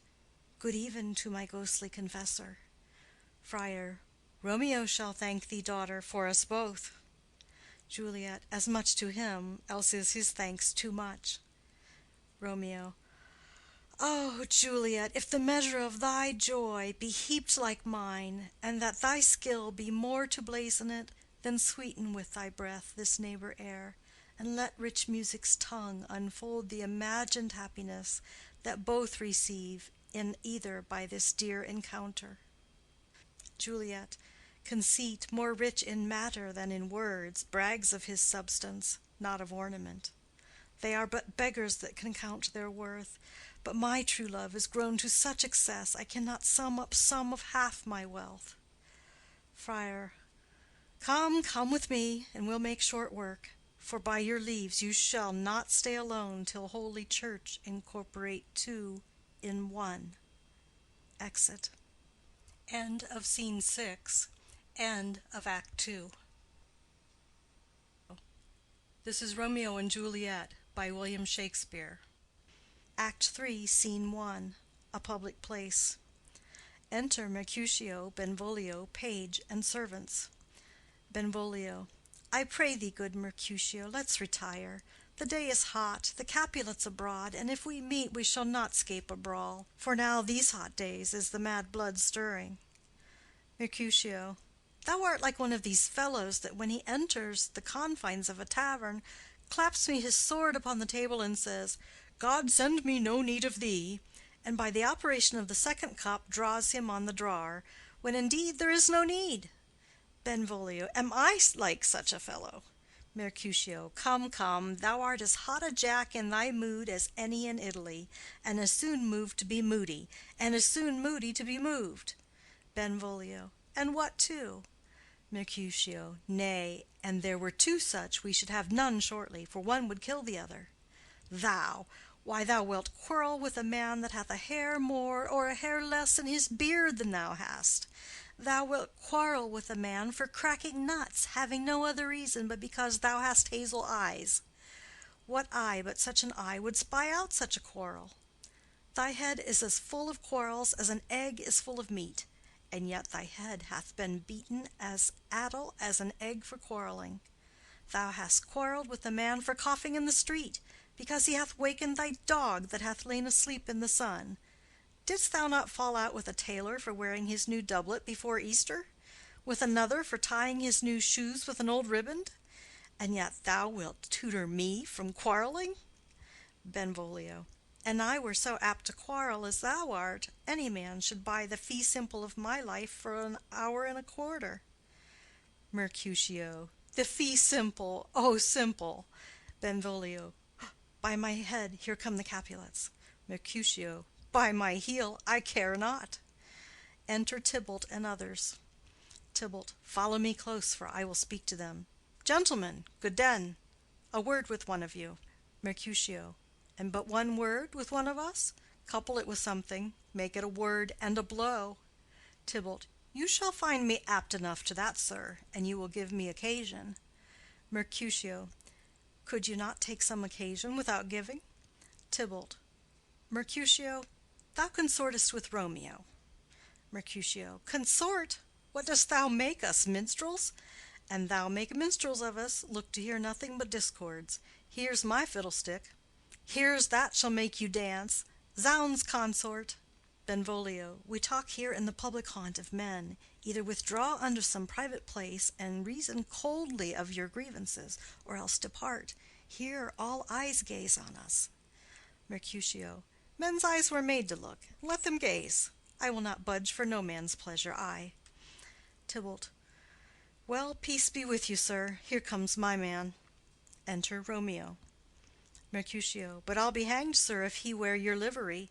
Marry, go before to field, he'll be your follower. Your worship in that sense may call him man. Tybalt. Romeo, the love I bear thee can afford no better term than this. Thou art a villain. Romeo. Tybalt, the reason that I have to love thee doth much excuse the appertaining rage to such a greeting. Villain am I none. Therefore, farewell. I see thou knowest me not. Tybalt. Boy, this shall not excuse the injuries that thou hast done me. Therefore turn and draw. Romeo. I do protest I never injured thee, but love thee better than thou canst devise, till thou shalt know the reason of my love. And so, good Capulet, which name I tender as dearly as mine own, be satisfied. Mercutio. O calm, dishonorable, vile submission! alla stoccata carries it away. He draws. Tybalt, you rat-catcher, will you walk? Tybalt, what wouldst thou have with me? Mercutio, good king of cats, nothing but one of your 9 lives, that I mean to make bold withal, and as you shall use me hereafter, dry beat the rest of the 8. Will you pluck your sword out of his pitcher by the ears? Make haste, lest mine be about your ears ere it be out. Tybalt, I am for you. Drawing. Romeo, gentle Mercutio, put thy rapier up.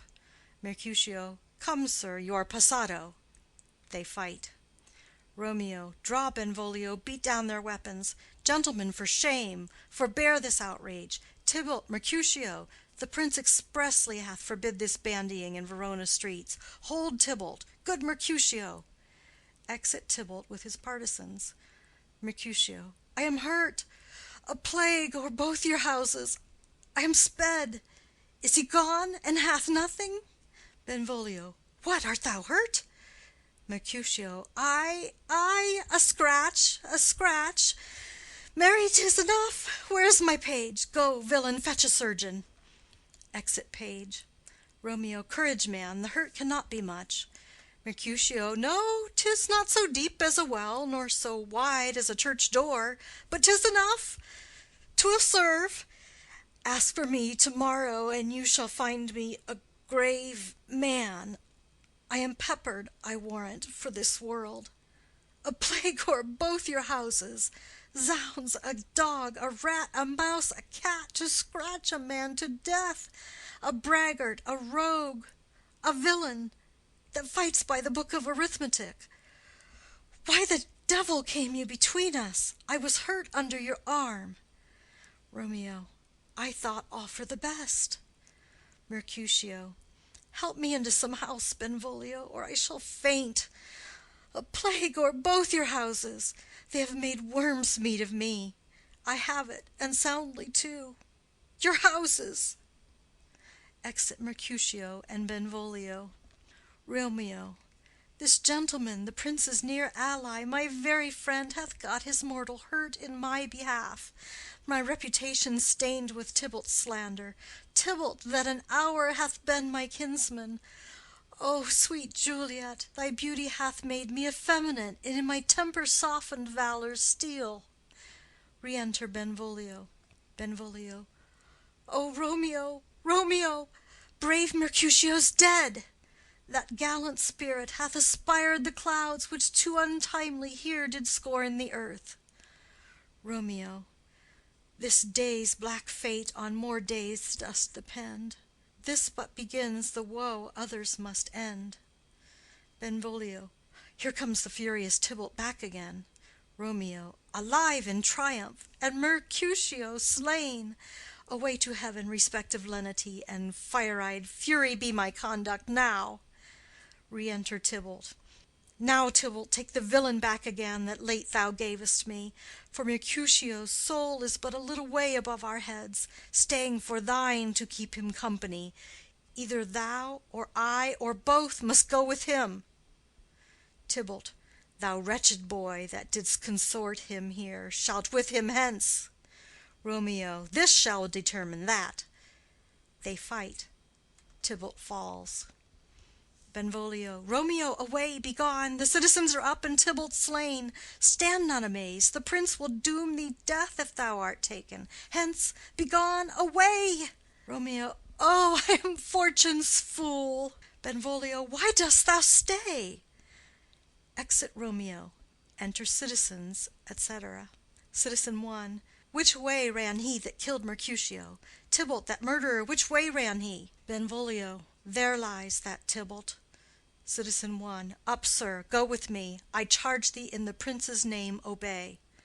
Enter prince attended. Montague, Capulet, their wives, and others. Prince. Where are the vile beginners of this fray? Benvolio. O noble prince, I can discover all the unlucky manage of this fatal brawl. There lies the man slain by young Romeo, that slew thy kinsman, brave Mercutio. Lady Capulet. Tybalt, my cousin, O my brother's child! O prince, O husband, O the blood is spilled of my dear kinsman! Prince, as thou art true, for blood of ours shed blood of Montague. O cousin, cousin! Prince. Benvolio, who began this bloody fray? Benvolio. Tybalt, here slain, whom Romeo's hand did slay. Romeo, that spoke him fair, bid him bethink how nice the quarrel was, and urged withal your high displeasure. All this uttered with gentle breath, calm look, knees humbly bowed, could not take truce with the unruly spleen of Tybalt, deaf to peace, but that he tilts with piercing steel at bold Mercutio's breast, who, all as hot, turns deadly point to point, and with a martial scorn with one hand beats cold death aside, and with the other sends it back to Tybalt, whose dexterity retorts it. Romeo, he cries aloud, "Hold, friends, friends, part!"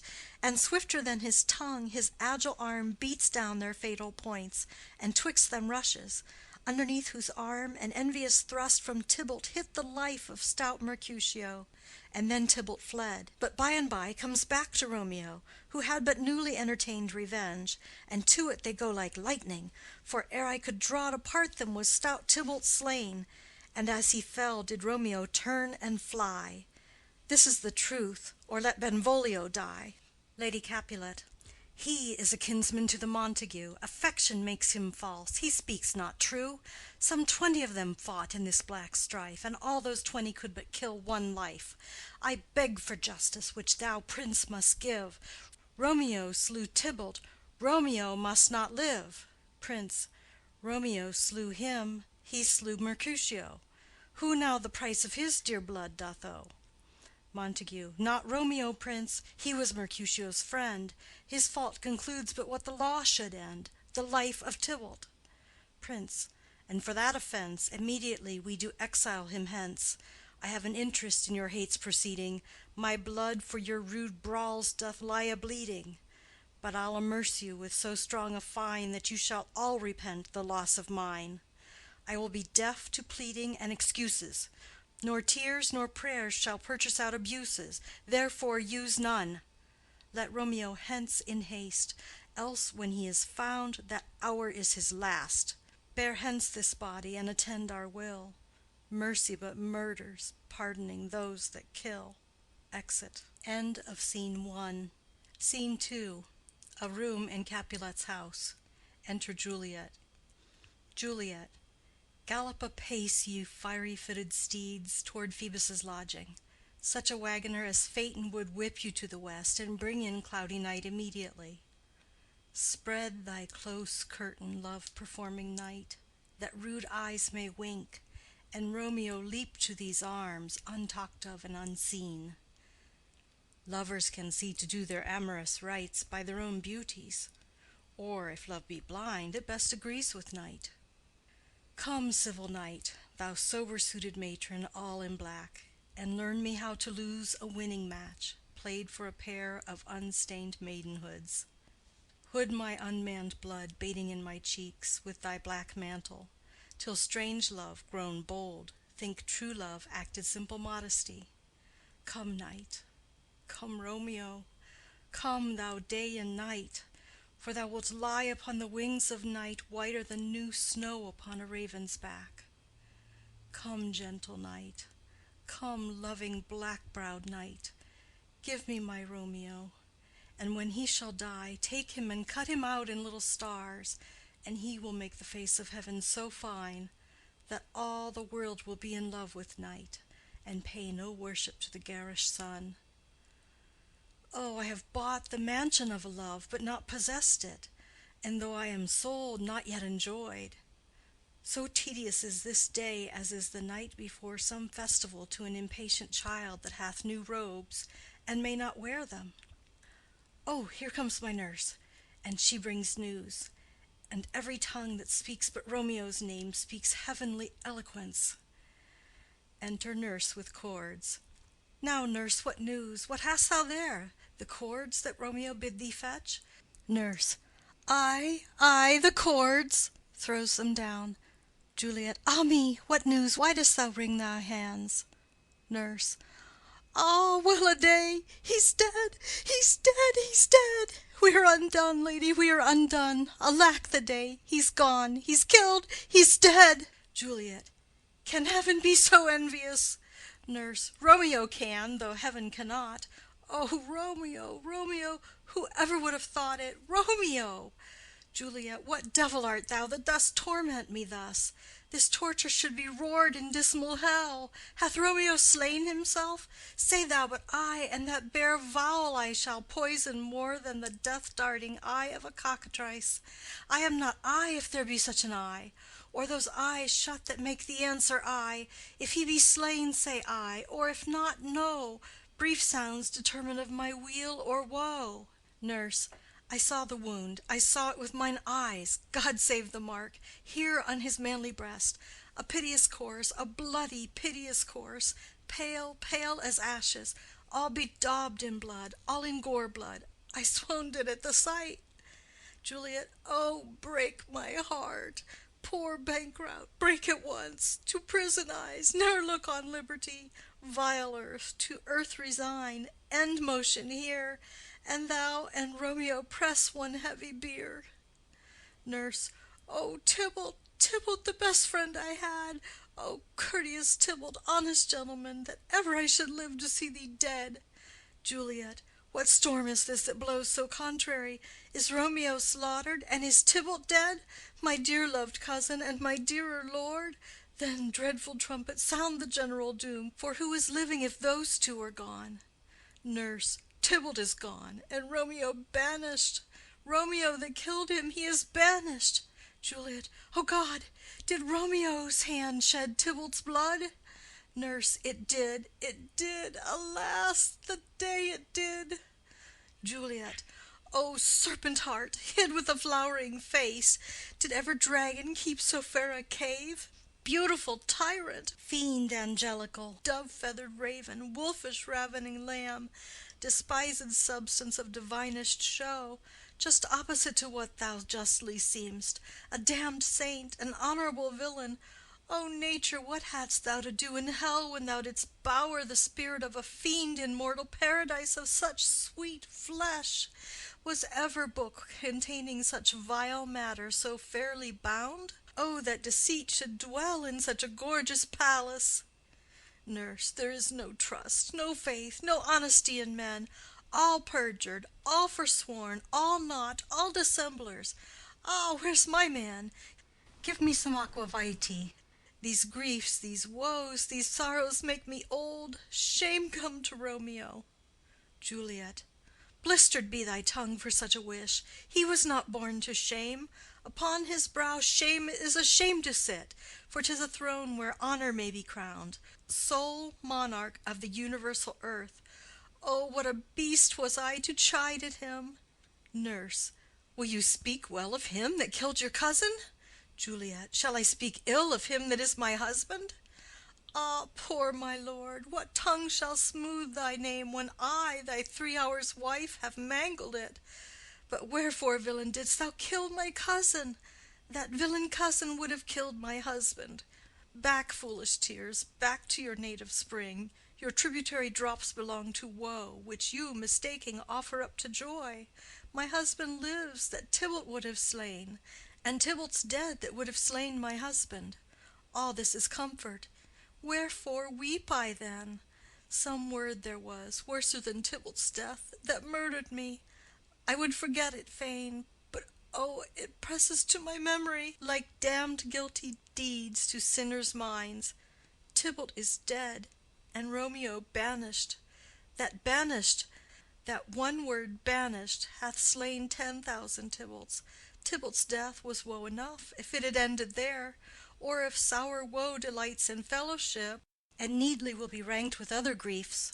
Why followed not, when she said Tybalt's dead, thy father or thy mother, nay, or both, which modern lamentation might have moved? But with a rear word following Tybalt's death, Romeo is banished. To speak that word is father, mother, Tybalt, Romeo, Juliet, all slain, all dead. Romeo is banished. There is no end, no limit, measure, bound in that word's death. No words can that woe sound. Where is my father and my mother, nurse? Nurse. Weeping and wailing over Tybalt's corse. Will you go to them? I will bring you thither.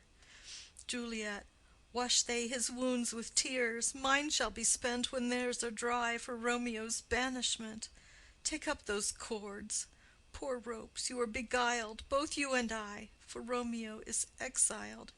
He made you for a highway to my bed, but I, a maid, die maiden widowed.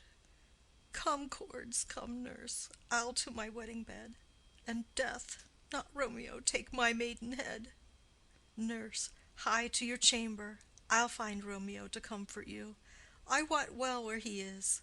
Hark ye, your Romeo will be here at night. I'll to him. He is hid at Lawrence's cell. Juliet. Oh, find him. Give this ring to my true knight, and bid him come to take his last farewell. Exit. End of Scene 2. Scene 3. Friar Lawrence's cell. Enter Friar Lawrence. Friar. Romeo, come forth. Come forth, thou fearful man. Affliction is enamored of thy parts, and thou art wedded to calamity. Enter Romeo. Romeo. Father, what news? What is the prince's doom? What sorrow craves acquaintance at my hand that I yet know not? Friar. Too familiar is my dear son with such sour company. I bring thee tidings of the prince's doom. Romeo. What less than doomsday is the prince's doom? Friar. A gentler judgment vanished from his lips, not body's death, but body's banishment. Romeo. Ha! Banishment! Be merciful, say death, for exile hath more terror in his look, much more than death. Do not say banishment. Friar. Hence from Verona art thou banished. Be patient, for the world is broad and wide. Romeo. There is no world without Verona walls, but purgatory, torture, hell itself.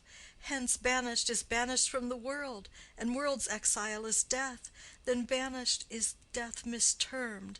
Calling death banishment, thou cuttest my head off with a golden axe, and smilest upon the stroke that murders me. Friar. O deadly sin! O rude unthankfulness! Thy fault our law calls death. But the kind prince, taking thy part, hath brushed aside the law, and turned that black word death to banishment. This is dear mercy, and thou seest it not. Romeo. 'Tis torture, and not mercy. Heaven is here, where Juliet lives, and every cat and dog and little mouse, every unworthy thing, live here in heaven and may look on her, but Romeo may not. More validity, more honorable state, more courtship lives in carrion flies than Romeo. They may seize on the white wonder of Juliet's hand, and steal immortal blessing from her lips, who even in pure and vestal modesty still blush, as thinking their own kisses sin. But Romeo may not. He is banished. This may flies do, when I from this must fly. And sayest thou yet that exile is not death? Hadst thou no poison mixed, no sharp ground knife, no sudden mean of death, though ne'er so mean, but banished to kill me? Banished? O friar, the damned use that word in hell. Howlings attend it. How hast thou the heart, being a divine, a ghostly confessor, a sin absolver, and my friend professed, to mangle me with that word banishment? Friar. Thou fond mad man, hear me speak a little. Romeo. Oh, thou wilt speak again of banishment. Friar. I'll give thee armor to keep off that word, adversity's sweet milk, philosophy, to comfort thee, though thou art banished. Romeo. Yet banished? Hang up philosophy, unless philosophy can make a Juliet, displant a town, reverse a prince's doom. It helps not, it prevails not. Talk no more. Friar. Oh, then I see that madmen have no ears. Romeo. How should they, when that wise men have no eyes? Friar. Let me dispute of thee of thy estate. Romeo. Thou canst not speak of that thou dost not feel. Wert thou as young as I, Juliet thy love, an hour but married, Tybalt murdered, doting like me, and like me banished, then mightst thou speak, then mightst thou tear thy hair, and fall upon the ground as I do now, taking the measure of an unmade grave, knocking within. Friar. Arise, one knocks. Good Romeo, hide thyself. Romeo. Not I, unless the breath of heart-sick groans, mist-like, enfold me from the search of eyes. Knocking. Friar. Hark how they knock! Who's there? Romeo, arise, thou wilt be taken. Stay a while. Stand up. Knocking. Run to my study. By and by, God's will. What simpleness is this? I come, I come. Knocking. Who knocks so hard? Whence come you? What's your will? Nurse within.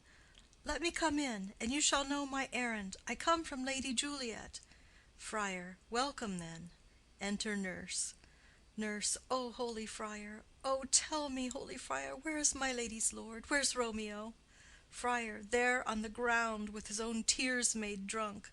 Nurse. Oh, he is even in my mistress's case, just in her case. Friar. Oh, woeful sympathy, piteous predicament. Nurse. Even so lies she, blubbering and weeping, weeping and blubbering. Stand up, stand up, stand, and you be a man. For Juliet's sake, for her sake, rise and stand. Why should you fall into so deep an O? Romeo. Nurse. Nurse. Ah, sir, well, death's the end of all. Romeo. Spakest thou of Juliet? How is it with her? Doth not she think me an old murderer? Now I have stained the childhood of our joy with blood removed but little from her own. Where is she, and how doth she, and what says my concealed lady to our cancelled love? Nurse. Oh, she says nothing, sir, but weeps and weeps, and now falls on her bed, and then starts up, and Tybalt calls, and then on Romeo cries, and then down falls again. Romeo. As if that name, shot from the deadly level of a gun, did murder her, as that name's cursed hand murdered her kinsman. Oh, tell me, friar, tell me, in what vile part of this anatomy doth my name lodge? Tell me, that I may sack the hateful mansion. Drawing his sword. Friar. Hold thy desperate hand. Art thou a man? Thy form cries out thou art. Thy tears are womanish. Thy wild acts denote the unreasonable fury of a beast. Unseemly woman in a seeming man, or ill-beseeming beast in seeming both. Thou hast amazed me. By my holy order I thought thy disposition better tempered. Hast thou slain Tybalt? Wilt thou slay thyself? And slay thy lady too, that lives in thee, by doing damned hate upon thyself? Why railest thou on thy birth, the heaven and earth, since birth and heaven and earth all three do meet in thee at once, which thou at once wouldst lose? Fie, fie, thou shamest thy shape, thy love, thy wit, which like a usurer aboundest in all, and uses none in that true use indeed which should bedeck thy shape, thy love, thy wit. Thy noble shape is but a form of wax, digressing from the valor of a man. Thy dear love sworn, but hollow perjury, killing that love which thou hast vowed to cherish. Thy wit, that ornament to shape and love, misshapen in the conduct of them both, like powder in a skilless soldier's flask, is set afire by thine own ignorance, and thou dismembered with thine own defense. What rouse thee, man? Thy Juliet is alive, for whose dear sake thou wast but lately dead.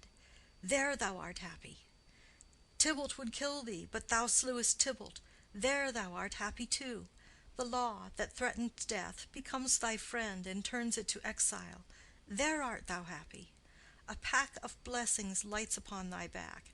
Happiness courts thee in her best array, but like a misbehaved and sullen wench thou poutest upon thy fortune and thy love. Take heed, for such die miserable. Go, get thee to thy love, as was decreed. Ascend her chamber hence, and comfort her. But look, thou stay not till the watch be set, for then thou canst not pass to Mantua, where thou shalt live till we can find a time to blaze your marriage, reconcile your friends, beg pardon of the prince, and call thee back with 20,000 times more joy than thou went'st forth in lamentation.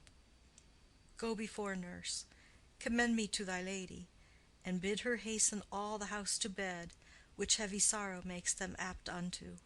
Romeo is coming. Nurse. O Lord, I could have stayed here all the night to hear good counsel. Oh, what learning is! My lord, I'll tell my lady you will come. Romeo. Do so, and bid my sweet prepare to chide. Nurse. Here, sir, a ring she bid me give you, sir. Hie you, make haste, for it grows very late. Exit. Romeo. How well my comfort is revived by this! Friar. Go hence. Good night. And here stands all your state. Either be gone before the watch be set, or by the break of day disguised from hence, sojourn in Mantua. I'll find out your man, and he shall signify from time to time every good hap to you that chances here. Give me thy hand. 'Tis late. Farewell. Good night. Romeo. But that a joy past joy calls out on me, it were a grief so brief to part with thee. Farewell. Exit. End of Scene 3. Scene 4. A room in Capulet's house. Enter Capulet, Lady Capulet, and Paris. Capulet. Things have fallen out, sir, so unluckily that we have had no time to move our daughter. Look you, she loved her kinsman Tybalt dearly, and so did I. Well, we were born to die. 'Tis very late. She'll not come down to-night.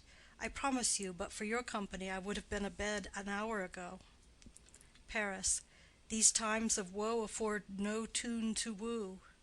Madam, good night. Commend me to your daughter. Lady Capulet. I will, and know her mind early to-morrow. To-night she's mewed up to her heaviness.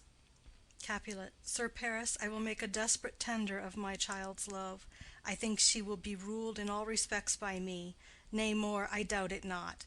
Wife, go you to her ere you go to bed.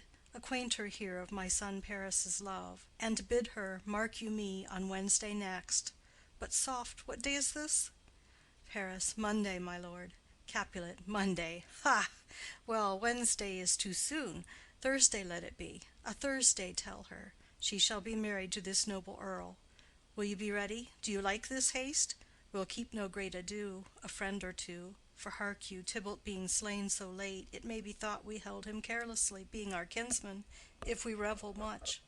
Therefore we'll have some half a dozen friends, and there an end.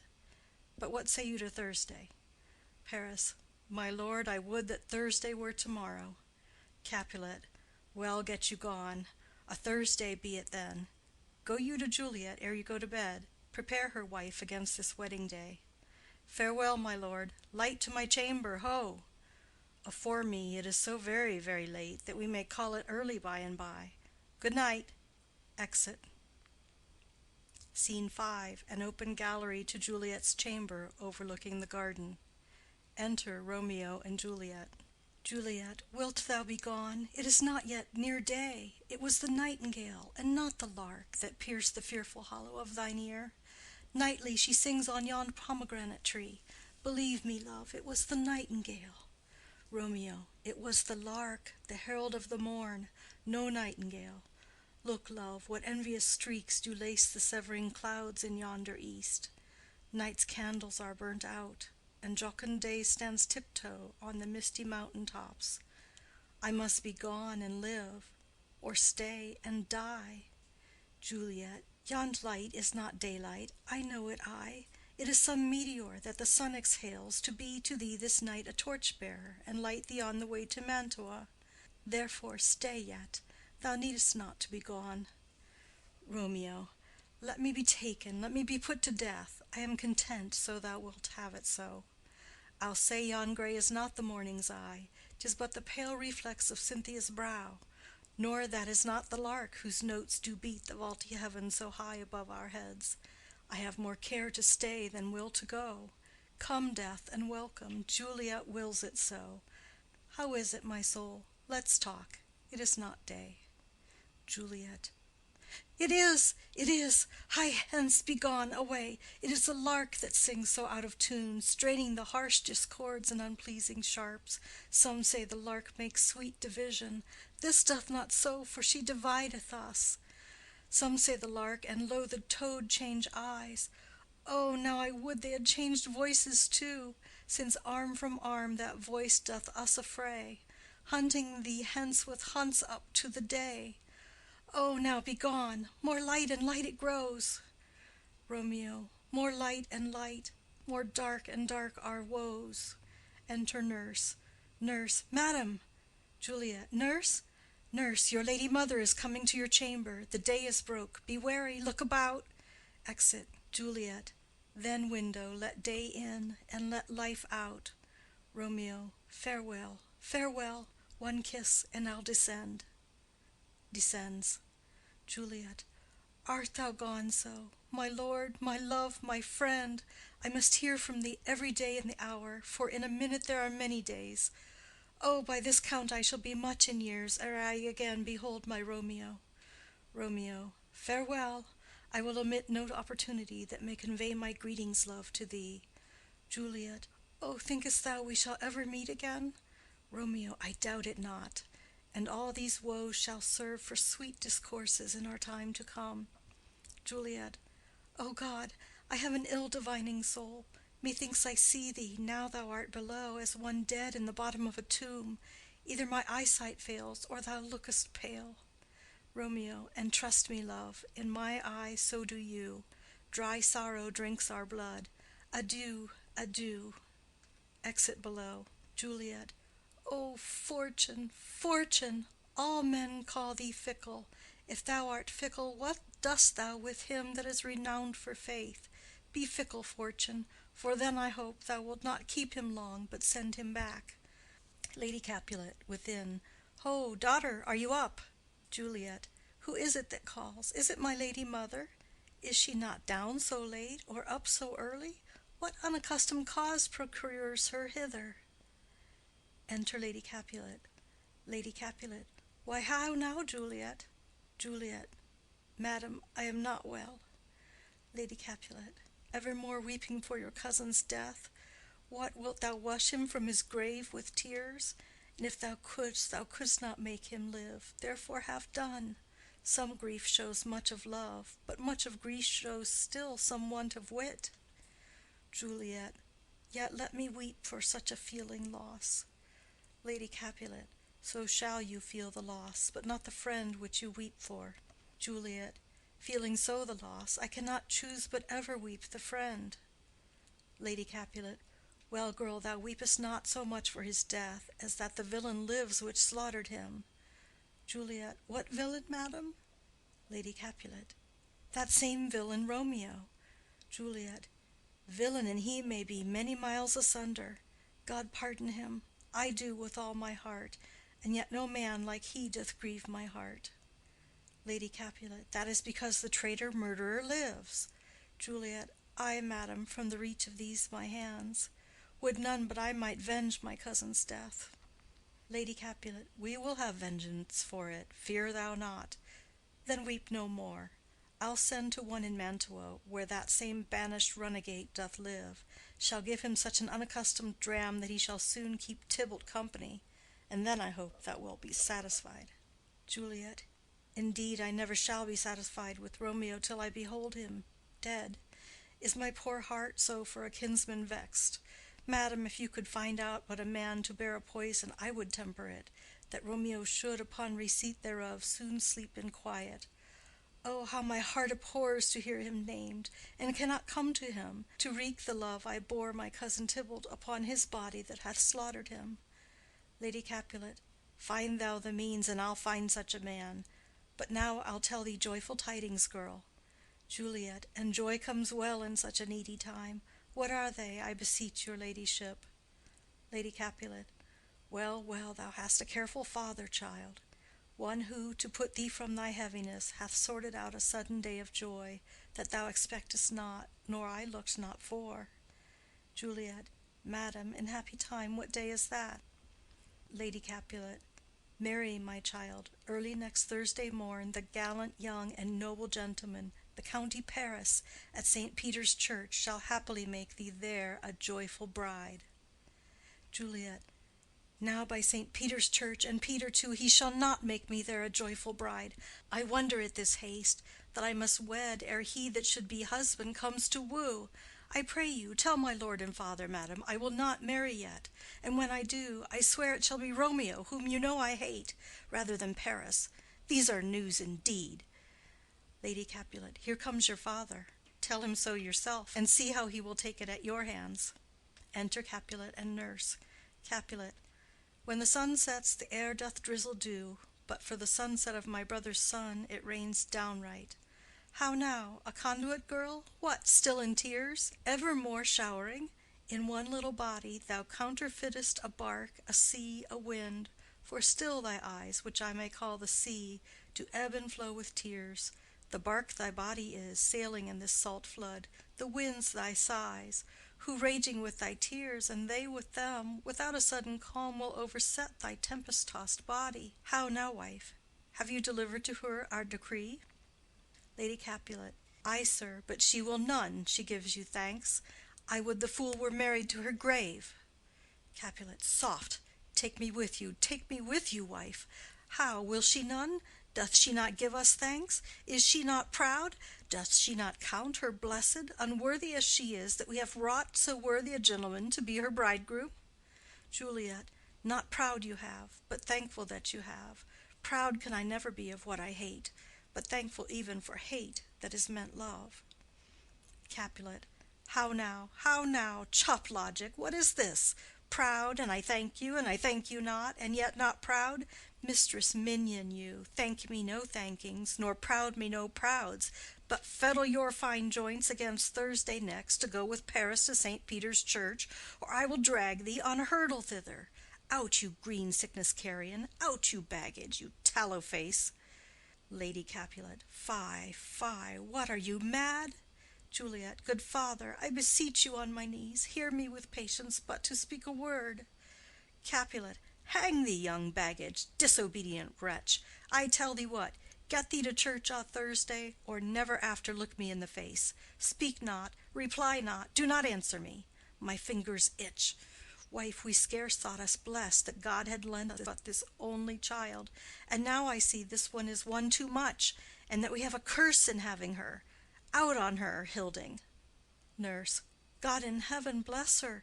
You are to blame, my lord, to rate her so. Capulet. And why, my lady Wisdom? Hold your tongue. Good Prudence, smatter with your gossips. Go. Nurse. I speak no treason. Capulet. O God ye good den. Nurse. May not one speak? Capulet. Peace, you mumbling fool.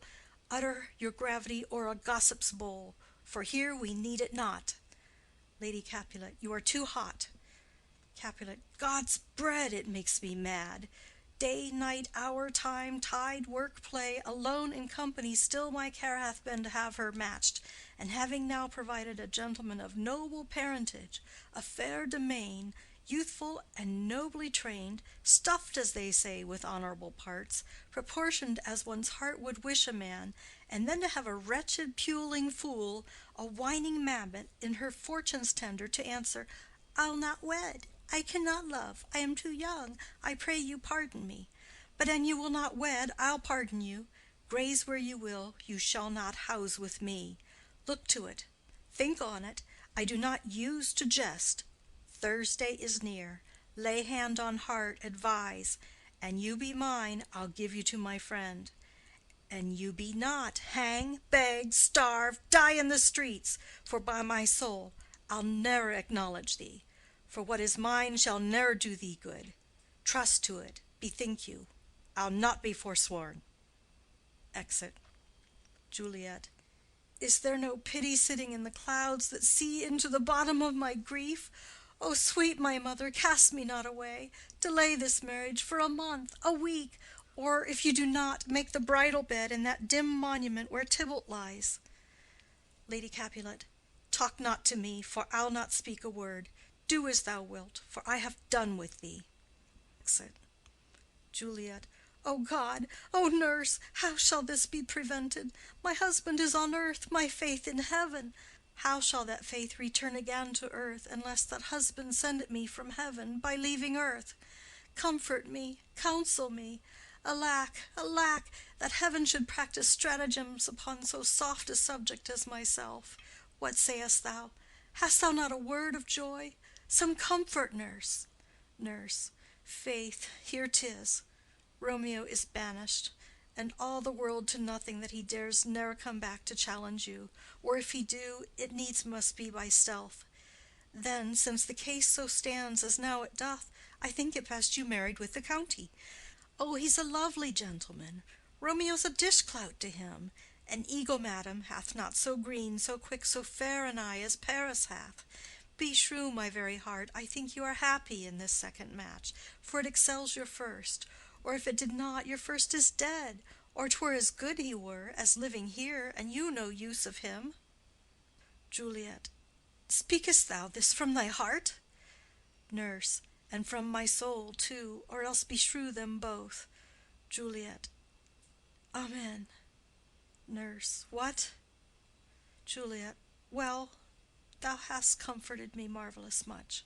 Go in and tell my lady I am gone, having displeased my father, to Lawrence's cell, to make confession and to be absolved. Nurse. Marry, I will, and this is wisely done. Exit. Juliet. Ancient damnation! O most wicked fiend! Is it more sin to wish me thus forsworn, or to dispraise my lord with that same tongue which she hath praised him with above compare so many thousand times? Go, counselor, thou and my bosom henceforth shall be twain. I'll to the friar to know his remedy. If all else fail, myself have power to die. Exit.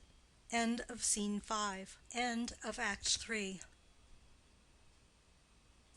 This is Romeo and Juliet by William Shakespeare. Act 4, Scene 1, Friar Lawrence's cell. Enter Friar Lawrence and Paris.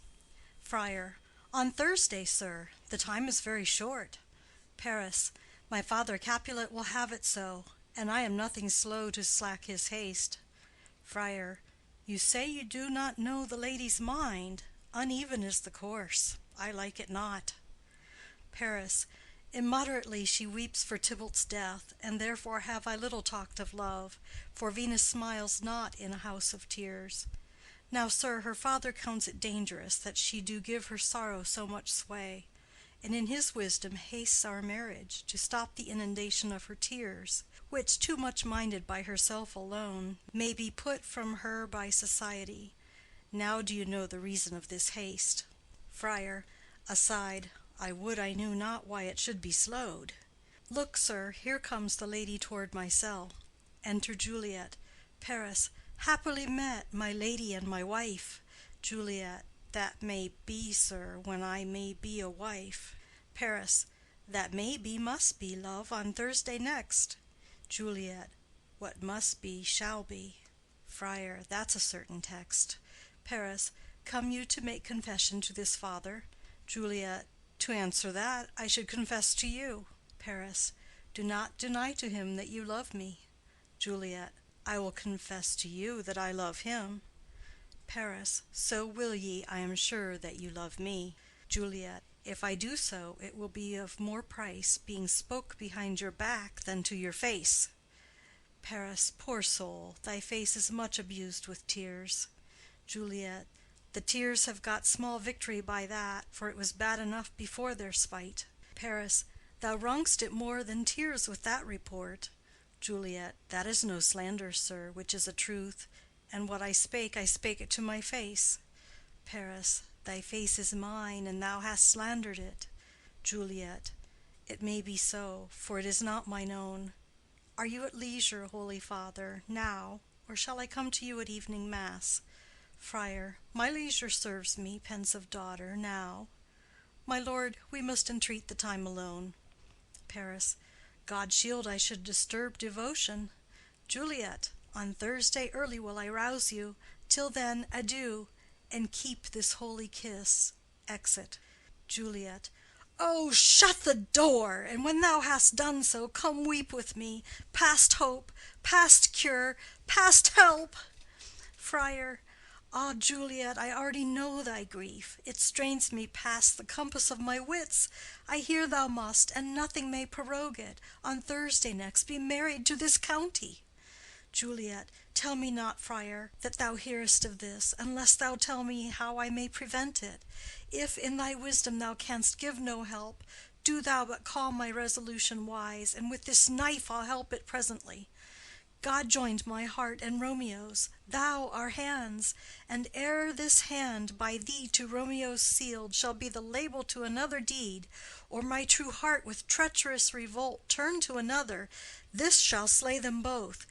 Therefore, out of thy long experienced time, give me some present counsel, or behold, twixt my extremes and me this bloody knife shall play the empire, arbitrating that which the commission of thy years and art could to no issue of true honor bring. Be not so long to speak. I long to die, if what thou speakest speak not of remedy. Friar. Hold, daughter, I do spy a kind of hope, which craves as desperate an execution as that is desperate which we would prevent. If, rather than to marry County Paris, thou hast the strength of will to slay thyself, then it is likely thou wilt undertake a thing like death, to chide away this shame, that copst with death himself to scape from it. And if thou darest, I'll give thee remedy. Juliet. Oh, bid me leap, rather than marry Paris, from off the battlements of yonder tower, or walk in thievish ways, or bid me lurk where serpents are, chain me with roaring bears, or shut me nightly in a charnel house, or covered quite with dead men's rattling bones, with reeky shanks and yellow chapless skulls, or bid me go into a new-made grave, and hide me with a dead man in his shroud, things that to hear them told have made me tremble, and I will do it without fear or doubt, to live an unstained wife to my sweet love. Friar. Hold then. Go home, be merry, give consent to marry Paris. Wednesday is tomorrow. Tomorrow night look that thou lie alone. Let not thy nurse lie with thee in thy chamber. Take thou this vial, being then in bed, and this distilled liquor drink thou off, when presently through all thy veins shall run a cold and drowsy humor, for no pulse shall keep his native progress, but surcease. No warmth, no breath shall testify thou livest. The roses in thy lips and cheeks shall fade to paly ashes. Thy eyes' windows fall like death when he shuts up the day of life. Each part deprived of supple government shall, stiff and stark and cold, appear like death. And in this borrowed likeness of shrunk death thou shalt continue 42 hours, and then awake as from a pleasant sleep. Now, when the bridegroom in the morning comes to rouse thee from thy bed, there art thou dead. Then, as the manner of our country is, in thy best robes, uncovered, on the bier, thou shalt be borne to that same ancient vault, where all the kindred of the Capulets lie. In the meantime, against thou shalt awake, shall Romeo by my letters know our drift, and hither shall he come, and he and I will watch thy waking, and that very night shall Romeo bear thee hence to Mantua, and this shall free thee from this present shame, if no inconstant toy nor womanish fear abate thy valor in the acting it. Juliet. Give me, give me. Oh, tell not me of fear. Friar. Hold, get you gone. Be strong and prosperous in this resolve. I'll send a friar with speed to Mantua with my letters to thy lord. Juliet. Love give me strength, and strength shall help afford. Farewell, dear father. Exit. End of Scene 1. Scene 2. Hall in Capulet's house. Enter Capulet, Lady Capulet, nurse, and servants. Capulet. So many guests invite as here are writ. Exit first servant. Sirrah, go hire me 20 cunning cooks. Second servant. You shall have none ill, sir, for I'll try if they can lick their fingers. Capulet. How canst thou try them so? Second servant. Marry, sir, 'tis an ill cook that cannot lick his own fingers. Therefore he that cannot lick his fingers goes not with me. Capulet. Go, be gone. Exit second servant. We shall be much unfurnished for this time. What, is my daughter gone to Friar Lawrence? Nurse. Ay, forsooth. Capulet. Well, be may chance to do some good on her. A peevish, self-willed harlotry it is. Nurse. See where she comes from shrift with merry look. Enter Juliet. Capulet. How now, my headstrong? Where have you been gadding? Juliet. Where I have learned me to repent the sin of disobedient opposition to you and your behests, and am enjoined by holy Lawrence to fall prostrate here, to beg your pardon. Pardon, I beseech you. Henceforward I am ever ruled by you. Capulet. Send for the county. Go tell him of this. I'll have this knot knit up tomorrow morning. Juliet. I met the youthful lord at Lawrence's cell, and gave him what becomed love I might, not stepping o'er the bounds of modesty. Capulet. Why, I am glad on't. This is well. Stand up. This is as it should be. Let me see the county. Ay, marry, go, I say, and fetch him hither. Now, afore God, this revered holy friar, all our whole city is much bound to him. Juliet. Nurse, will you go with me into my closet to help me sort such needful ornaments as you think fit to furnish me tomorrow? Lady Capulet. No, not till Thursday. There's time enough. Capulet. Go, nurse, go with her. We'll to church tomorrow. Exit Juliet and nurse. Lady Capulet. We shall be short in our provision. 'Tis now near night. Capulet. Tush! I will stir about, and all things shall be well, I warrant thee, wife. Go thou to Juliet. Help to deck up her. I'll not to bed to-night. Let me alone. I'll play the housewife for this once. What ho! They are all forth. Well, I will walk myself to County Paris, to prepare him up against tomorrow. My heart is wondrous light since this same wayward girl is so reclaimed. Exit. End of Scene 2. Scene 3. Juliet's chamber. Enter Juliet and nurse. Juliet. Ay, those attires are best. But, gentle nurse, I pray thee leave me to myself to-night, for I have need of many orisons to move the heavens to smile upon my state, which well thou knowest is cross and full of sin.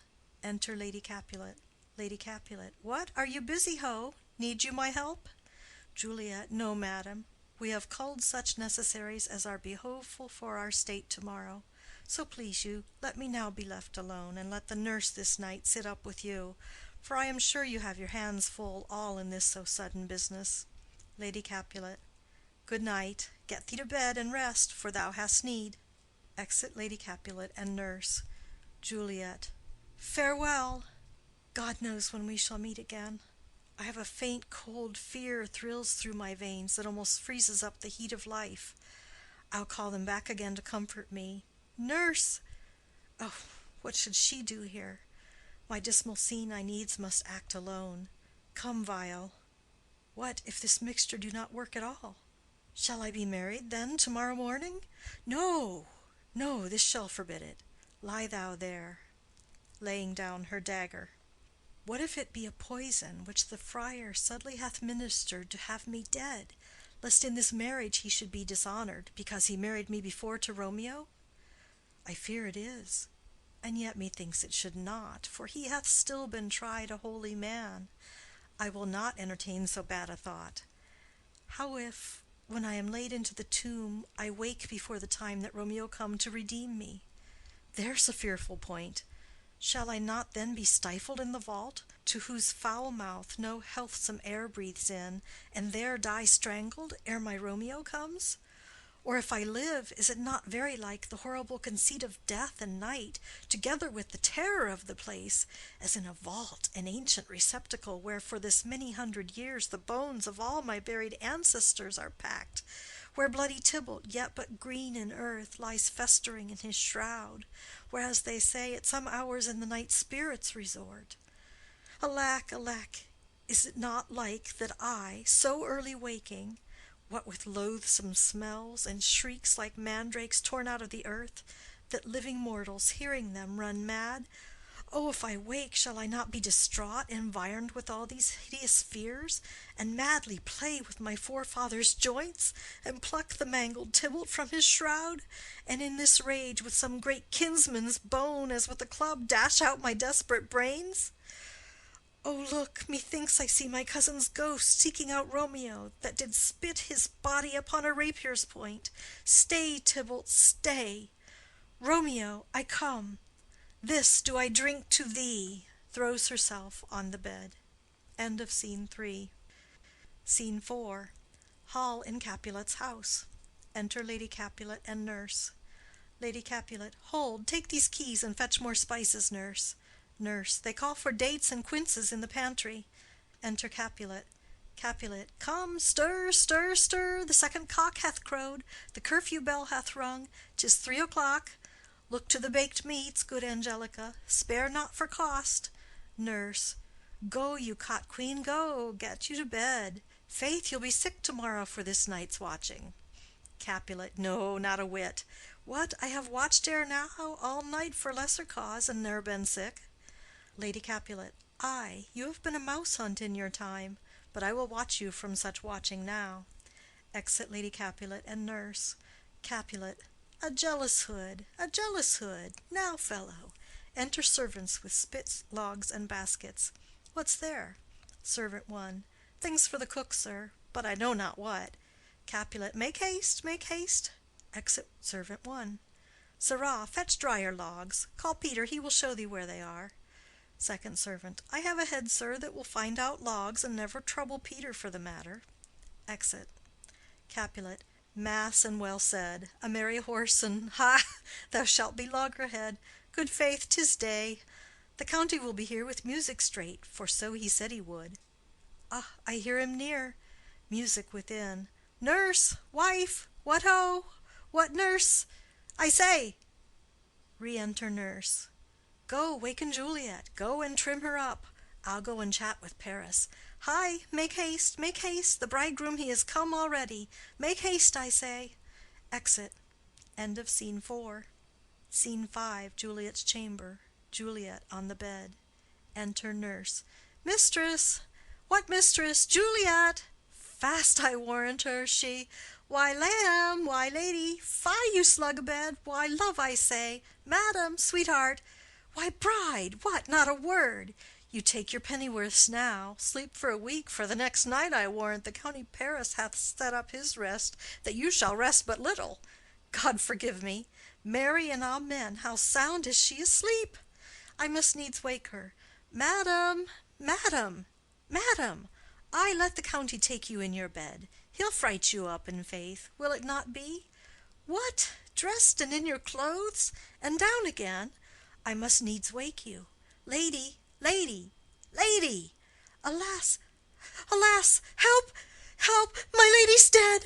Oh, well a day that ever I was born! Some aquavitae, ho! My lord, my lady! Enter Lady Capulet. Lady Capulet, what noise is here? Nurse, oh, lamentable day! Lady Capulet, what is the matter? Nurse, look, look, oh, heavy day! Lady Capulet, oh me, my child, my only life! Revive, look up, or I will die with thee! Help, help, call help! Enter Capulet. Capulet, for shame, bring Juliet forth, her lord is come. Nurse, she's dead, deceased, she's dead, alack the day! Lady Capulet, alack the day, she's dead, she's dead, she's dead! Capulet, ha! Let me see her. Out, alas! She's cold, her blood is settled, and her joints are stiff. Life and these lips have long been separated. Death lies on her like an untimely frost upon the sweetest flower of all the field. Accursed time! Unfortunate old man! Nurse, oh, lamentable day! Lady Capulet, oh, woeful time! Capulet, death that hath taken her hence to make me wail ties up my tongue and will not let me speak. Enter Friar Lawrence and Paris with musicians.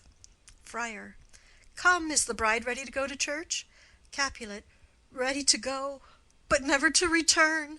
O son, the night before thy wedding day hath death lain with thy bride. There she lies, flower as she was, deflowered by him. Death is my son-in-law, death is my heir. My daughter he hath wedded.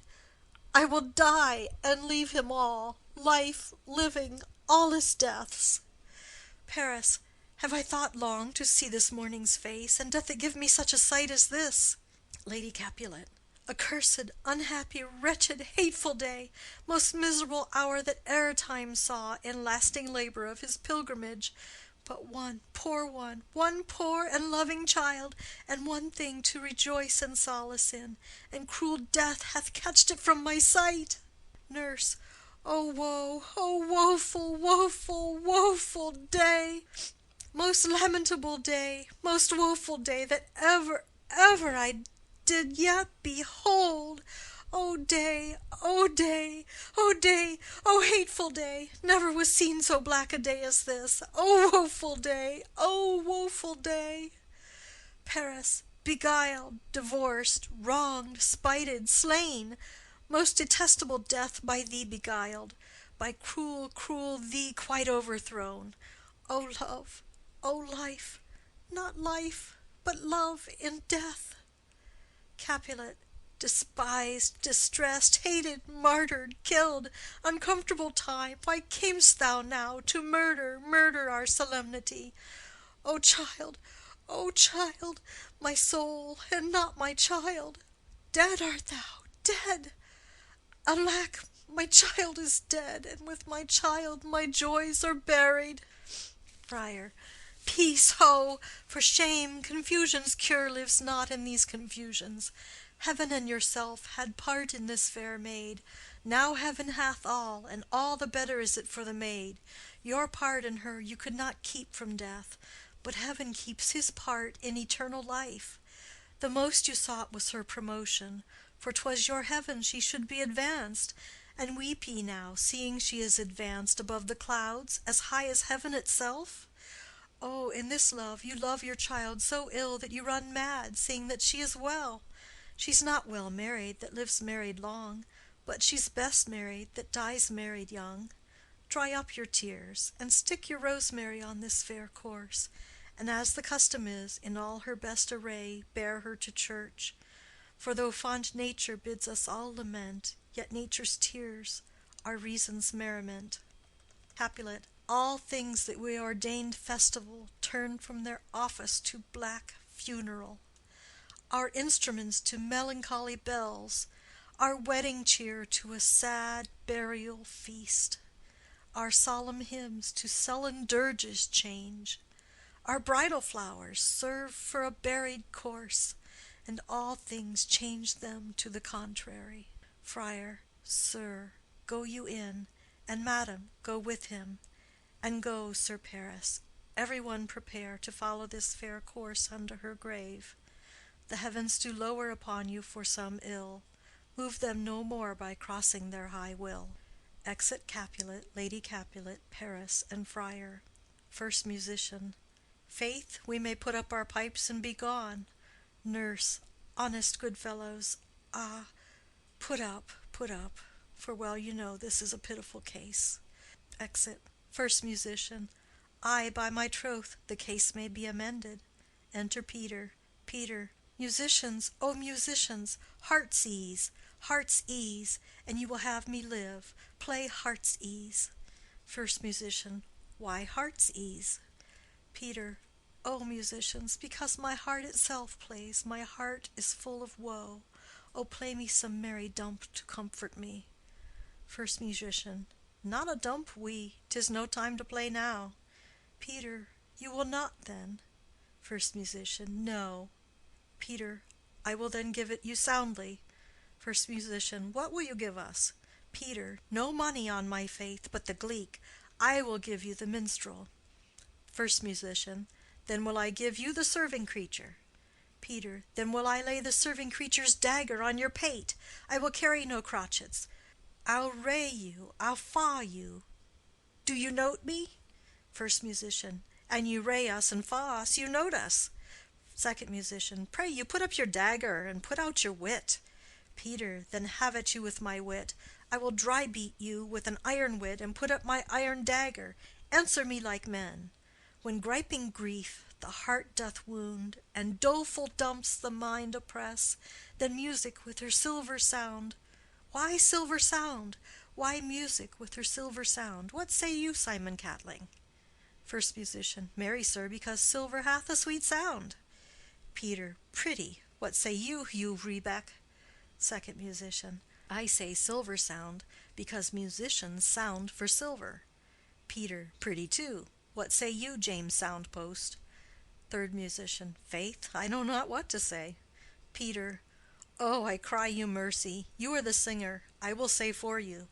It is music with her silver sound, because musicians have no gold for sounding. Then music with her silver sound, with speedy help, doth lend redress. Exit. First Musician. What a pestilent knave is this same! Second Musician. Hang him, Jack. Come, Will in here, tarry for the mourners and stay for dinner. Exit. End of Scene 5. This is Romeo and Juliet by William Shakespeare. Act 5, Scene 1, Mantua, a street. Enter Romeo. Romeo. If I may trust the flattering eye of sleep, my dreams presage some joyful news at hand. My bosom's lord sits lightly in his throne. And all this day an unaccustomed spirit lifts me above the ground with cheerful thoughts. I dreamt my lady came and found me dead. Strange dream that gives a dead man leave to think! And breathed such life with kisses in my lips that I revived and was an emperor. Ah me, how sweet is love itself possessed, when but love's shadows are so rich in joy. Enter Balthazar. News from Verona! How now, Balthazar? Dost thou not bring me letters from the friar? How doth my lady? Is my father well? How fares my Juliet? That I ask again, for nothing can be ill if she be well. Balthazar. Then she is well, and nothing can be ill. Her body sleeps in Capel's monument, and her immortal part with angels lives. I saw her laid low in her kindred's vault, and presently took post to tell it you. Oh, pardon me for bringing these ill news, since you did leave it for my office, sir. Romeo. Is it even so? Then I defy you, stars. Thou knowest my lodging. Get me ink and paper, and hire post horses. I will hence to-night. Balthazar. I do beseech you, sir, have patience. Your looks are pale and wild, and do import some misadventure. Romeo. Tush, thou art deceived. Leave me, and do the thing I bid thee do. Hast thou no letters to me from the friar? Balthazar. No, my good lord. Romeo. No matter. Get thee gone, and hire those horses. I'll be with thee straight. Exit Balthazar. Well, Juliet, I will lie with thee to-night. Let's see for means. O mischief, thou art swift to enter in the thoughts of desperate men. I do remember an apothecary, and hereabouts he dwells, which late I noted in tattered weeds, with overwhelming brows, calling of simples. Meager were his looks, sharp misery had worn him to the bones. And in his needy shop a tortoise hung, and alligator stuffed, and other skins of ill-shaped fishes, and about his shelves a beggarly account of empty boxes, green earthen pots, bladders and musty seeds, remnants of pack-thread and old cakes of roses, were thinly scattered to make up a show. Noting this penury to myself, I said, and if a man did need a poison now, whose sale is present death in Mantua, here lives a caitiff wretch would sell it him. Oh, this same thought did but forerun my need, and this same needy man must sell it me. As I remember, this should be the house. Being holiday, the beggar's shop is shut. What, ho, apothecary! Enter apothecary. Apothecary. Who calls so loud? Romeo. Come hither, man. I see that thou art poor. Hold, there is 40 ducats. Let me have a dram of poison, such soon speeding gear as will disperse itself through all the veins, that the life-wearied taker might fall dead, and that the trunk may be discharged of breath as violently as hasty powder furred doth hurry from the fatal cannon's womb. Apothecary. Such mortal drugs I have, but Mantua's law is death to any he that utters them. Romeo.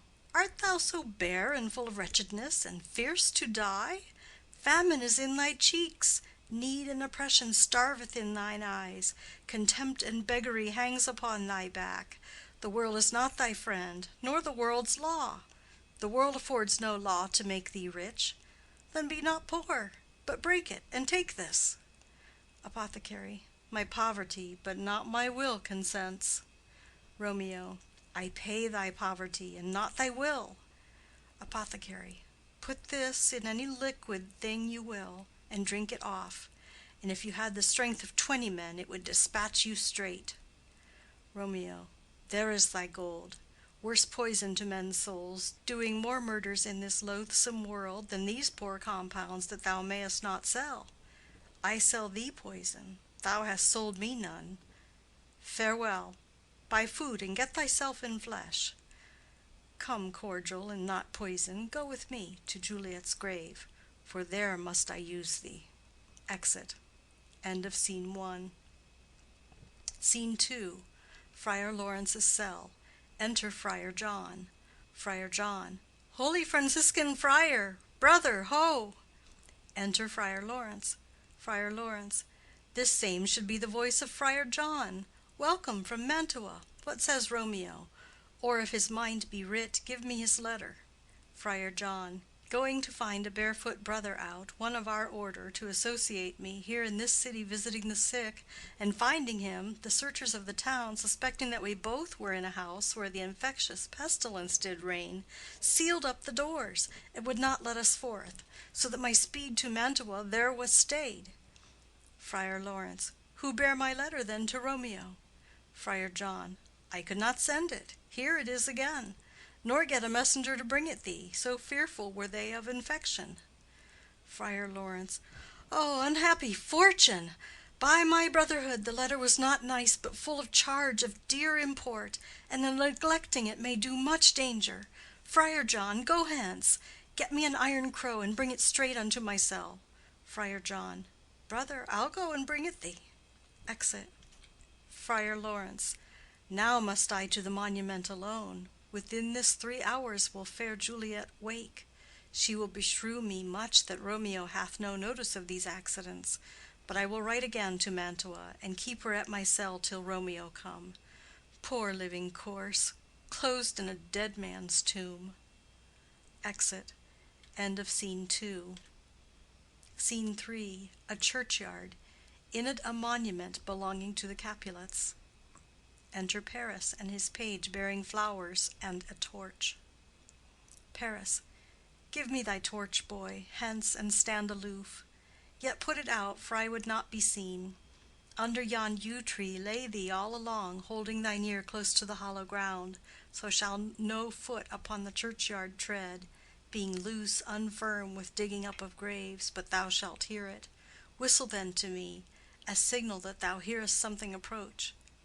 Give me those flowers. Do as I bid thee. Go. Page. Aside. I am almost afraid to stand alone here in the churchyard. Yet I will adventure. Retires. Paris. Sweet flower, with flowers thy bridal bed I strew. O woe! Thy canopy is dust and stones, which with sweet water nightly I will dew. Or, wanting that, with tears distilled by moans, the obsequies that I for thee will keep, nightly shall be to strew thy grave and weep. The page whistles. The boy gives warning something doth approach. What cursed foot wanders this way to-night, to cross my obsequies and true love's right? What? With a torch? Muffle me, night, awhile. Retires. Enter Romeo and Balthazar with a torch, mattock, etc. Romeo. Give me that mattock and the wrenching iron. Hold, take this letter. Early in the morning see thou deliver it to my lord and father. Give me the light. Upon thy life I charge thee, whate'er thou hearest or seest, stand all aloof and do not interrupt me in my course. Why I descend into this bed of death is partly to behold my lady's face, but chiefly to take thence from her dead finger a precious ring, a ring that I must use in dear employment. Therefore hence be gone. But if thou, jealous, dost return to pry in what I further shall intend to do, by heaven I will tear thee joint by joint, and strew this hungry churchyard with thy limbs.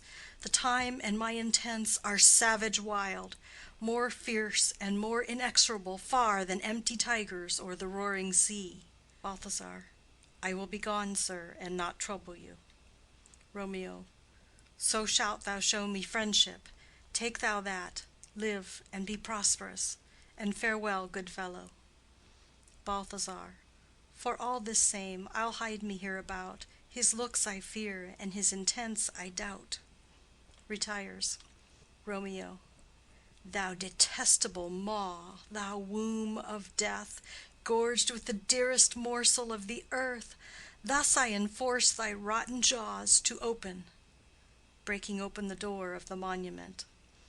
And in despite I'll cram thee with more food. Paris. This is that banished haughty Montague that murdered my love's cousin, with which grief it is supposed the fair creature died, and here is come to do some villainous shame to the dead bodies. I will apprehend him.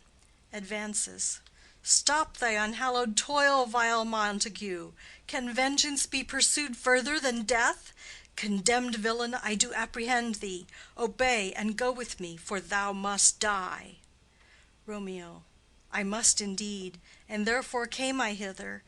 Good gentle youth, tempt not a desperate man. Fly hence and leave me. Think upon these gone, let them affright thee. I beseech thee, youth, put not another sin upon my head by urging me to fury. Oh, be gone! By heaven I love thee better than myself, for I come hither armed against myself. Stay not, be gone. Live, and hereafter say, a madman's mercy bid thee run away. Paris. I do defy thy conjurations, and apprehend thee for a felon here. Romeo. Wilt thou provoke me? Then have at thee, boy. They fight. Page. O Lord, they fight. I will go call the watch. Exit. Paris. Oh, I am slain. Falls. If thou be merciful, open the tomb. Lay me with Juliet. He dies. Romeo. In faith I will. Let me peruse this face. Mercutio's kinsman, noble county Paris. What said my man when my betossed soul did not attend him as we rode? I think he told me Paris should have married Juliet. Said he not so? Or did I dream it so? Or am I mad, hearing him talk of Juliet, to think it was so? Oh, give me thy hand, one writ with me in sour misfortune's book. I'll bury thee in a triumphant grave. A grave? Oh no, a lanthorn, a slaughtered youth, for here lies Juliet, and her beauty makes this vault a feasting presence full of light. Death, lie thou there, by a dead man interred, laying Paris in the monument. How oft, when men are at the point of death, have they been merry, which their keepers call a lightning before death. Oh, how may I call this a lightning? O my love, my wife! Death that hath sucked the honey of thy breath hath no power yet upon thy beauty. Thou art not conquered. Beauty's ensign yet is crimson in thy lips and in thy cheeks, and death's pale flag is not advanced there. Tybalt, liest thou there in thy bloody sheet? Oh, what more favor can I do to thee than with that hand that cut thy youth in twain, to sunder his that was thine enemy? Forgive me, cousin. Ah, dear Juliet, why art thou yet so fair? Shall I believe that unsubstantial death is amorous, and that the lean abhorred monster keeps thee here in dark to be his paramour? For fear of that, I still will stay with thee, and never from this palace of dim night depart again. Here, here will I remain with worms that are thy chambermaids. Oh, here will I set up my everlasting rest, and shake the yoke of inauspicious stars from this world-wearied flesh. Eyes, look your last. Arms, take your last embrace. And lips, O you, the doors of breath, seal with a righteous kiss a dateless bargain to engrossing death. Come, bitter conduct, come, unsavory guide, thou desperate pilot, now at once run on the dashing rocks thy sea-sick weary bark. Here's to my love. He drinks. O true apothecary, thy drugs are quick. Thus, with a kiss, I die. He dies. Enter at the other end of the churchyard Friar Lawrence with a lantern, crow, and spade. Friar. Saint Francis be my speed! How oft to-night have my old feet stumbled at graves! Who's there? Who is it that consorts so late the dead? Balthazar. Here's one, a friend, and one that knows you well. Friar. Bliss be upon you. Tell me, good my friend, what torch is yond that vainly lends his light to grubs and eyeless skulls? As I discern, it burneth in the Capul's monument. Balthazar. It doth so, holy sir. There's my master, one that you love. Friar. Who is it? Balthazar. Romeo. Friar. How long hath he been there? Balthazar. Full half an hour. Friar. Go with me to the vault. Balthazar. I dare not, sir. My master knows not but I am gone hence, and fearfully did menace me with death if I did stay to look on his intents. Friar. Stay then, I'll go alone. Fear comes upon me. Oh, much I fear some ill unlucky thing. Balthazar, as I did sleep under this yew tree here, I dreamt my master and another fought, and that my master slew him. Friar. Romeo! Advances. Alack, alack, what blood is this which stains the stony entrance of this sepulchre? What means these masterless and gory swords to lie discolored by this place of peace? Enters the monument. Romeo! O pale! Who else? What? Paris too, and steeped in blood. Ah, what an unkind hour is guilty of this lamentable chance! The lady stirs. Juliet wakes and stirs. Juliet. O comfortable friar, where is my lord?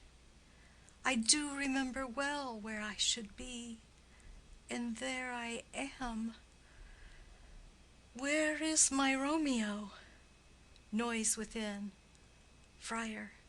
I hear some noise. Lady, come from that nest of death, contagion, and unnatural sleep. A greater power than we can contradict hath thwarted our intents. Come, come away. Thy husband in thy bosom there lies dead, and Paris too. Come, I'll dispose of thee among a sisterhood of holy nuns. Stay not to question, for the watch is coming. Come, go, good Juliet. Noises within. I dare no longer stay.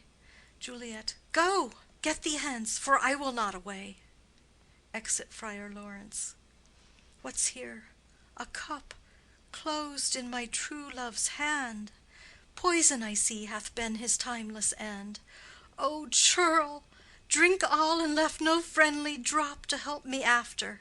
I will kiss thy lips. Haply some poison yet doth hang on them, to make me die with a restorative. Kisses him. Thy lips are warm. First watch, within. Lead, boy, which way? Juliet. Yea, noise? Then I'll be brief. O happy dagger, snatching Romeo's dagger. This is thy sheath. Stabs herself. There rest, and let me die. Falls on Romeo's body, and dies. Enter watch with the page of Paris. Page. This is the place, there where the torch doth burn. First watch.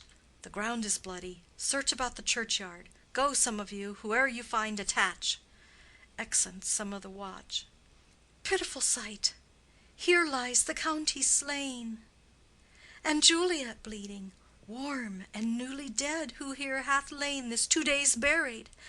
Go tell the prince, run to the Capulets, raise up the Montagues, some others search. Exit others of the watch. We see the ground whereon these woes do lie, but the true ground of all these piteous woes we cannot without circumstance descry. Re-enter some of the watch with Balthazar. Second watch. Here's Romeo's man. We found him in the churchyard. First watch. Hold him in safety till the prince come hither. Re-enter others of the watch with Friar Lawrence. Third watch. Here is a friar that trembles, sighs, and weeps. We took this mattock and this spade from him as he was coming from this churchyard side. First watch. A great suspicion. Stay the friar too. Enter the prince and attendants. Prince. What misadventure is so early up that calls our person from our morning's rest? Enter Capulet, Lady Capulet, and others. Capulet. What should it be that they so shriek abroad? Lady Capulet. The people in the street cry Romeo, some Juliet, and some Paris, and all run with open outcry toward our monument. Prince. What fear is this which startles in our ears? First watch. Sovereign, here lies the county Paris slain, and Romeo dead, and Juliet dead before, warm and new killed. Prince. Search, seek, and know how this foul murder comes. First watch. Here is a friar and slaughtered Romeo's man, with instruments upon them fit to open these dead men's tombs. Capulet. O heaven! O wife, look how our daughter bleeds! This dagger hath mistaken. For lo, his house is empty on the back of Montague, and it missheathed in my daughter's bosom. Lady Capulet, O me, this sight of death is as a bell that warns my old age to a sepulchre. Enter Montague and others. Prince. Come, Montague, for thou art early up, to see thy son and heir more early down. Montague. Alas, my liege, my wife is dead to-night. Grief of my son's exile hath stopped her breath. What further woe conspires against mine age? Prince. Look, and thou shalt see. Montague. O thou untaught, what manners is in this, to press before thy father to a grave? Prince. Seal up the mouth of outrage for a while, till we can clear these ambiguities, and know their spring, their head, their true descent. And then will I be general of your woes, and lead you even to death. Meantime forbear, and let mischance be slave to patience. Bring forth the parties of suspicion. Friar. I am the greatest, able to do least, yet most suspected, as the time and place doth make against me of this direful murder. And here I stand, both to impeach and purge myself condemned and myself excused. Prince. Then say at once what thou dost know in this. Friar. I will be brief, for my short date of breath is not so long as is a tedious tale. Romeo, there dead, was husband to that Juliet, and she, there dead, that Romeo's faithful wife. I married them, and their stolen marriage day was Tybalt's doomsday, whose untimely death banished the new-made bridegroom from this city, for whom and not for Tybalt Juliet pined. You, to remove that siege of grief from her, betrothed, and would have married her perforce to county Paris. Then comes she to me, and with wild looks bid me devise some means to rid her from this second marriage, or in my cell there she would kill herself. Then gave I her, so tutored by my art, a sleeping potion, which so took effect as I intended, for it wrought on her the form of death. Meantime I writ to Romeo that he should hither come as this dire night, to help to take her from her borrowed grave, being the time the potion's force should cease. But he which bore my letter, Friar John, was stayed by accident, and yesternight returned my letter back. Then all alone at the prefixed hour of her waking came I to take her from her kindred's vault, meaning to keep her closely at my cell till I conveniently could send to Romeo. But when I came, some minute ere the time of her awaking, here untimely lay the noble Paris, and true Romeo dead. She wakes, and I entreated her come forth and bear this work of heaven with patience. But then a noise did scare me from the tomb, and she, too desperate, would not go with me, but as it seems did violence on herself. All this I know, and to the marriage her nurse is privy. And if aught in this miscarried by my fault, let my old life be sacrificed, some hour before his time, unto the rigor of severest law. Prince, we still have known thee for a holy man. Where's Romeo's man? What can he say in this? Balthazar, I brought my master news of Juliet's death, and then in post he came from Mantua to this same place, to this same monument. This letter he early bid me give his father, and threatened me with death, going in the vault, if I departed not and left him there. Prince, give me the letter, I will look on it. Where is the county's page that raised the watch? Sirrah, what made your master in this place? Boy, he came with flowers to strew his lady's grave, and bid me stand aloof, and so I did. Anon comes one with light to ope the tomb, and by my master drew on him, and then I ran away to call the watch. Prince, this letter doth make good the friar's words, their course of love, the tidings of her death, and here he writes that he did buy a poison of a poor apothecary, and therewithal came to this vault to die, and lie with Juliet. Where be these enemies? Capulet, Montague. See what a scourge is laid upon your hate, that heaven finds means to kill your joys with love, and I for winking at your discords too. have lost a brace of kinsmen. All are punished. Capulet. O brother Montague, give me thy hand. This is my daughter's jointure, for no more can I demand. Montague. But I can give thee more, for I will raise her statue in pure gold, that while Verona by that name is known, there shall no figure at such rate be set as that of true and faithful Juliet. Capulet. As rich shall Romeo's by his ladies lie, poor sacrifices of our enmity. Prince. A glooming peace this morning with it brings. The sun for sorrow will not show his head. Go hence to have more talk of these sad things. Some shall be pardoned, and some punished. For never was a story of more woe than this of Juliet and her Romeo. Exit. End of Act 5. End of Romeo and Juliet.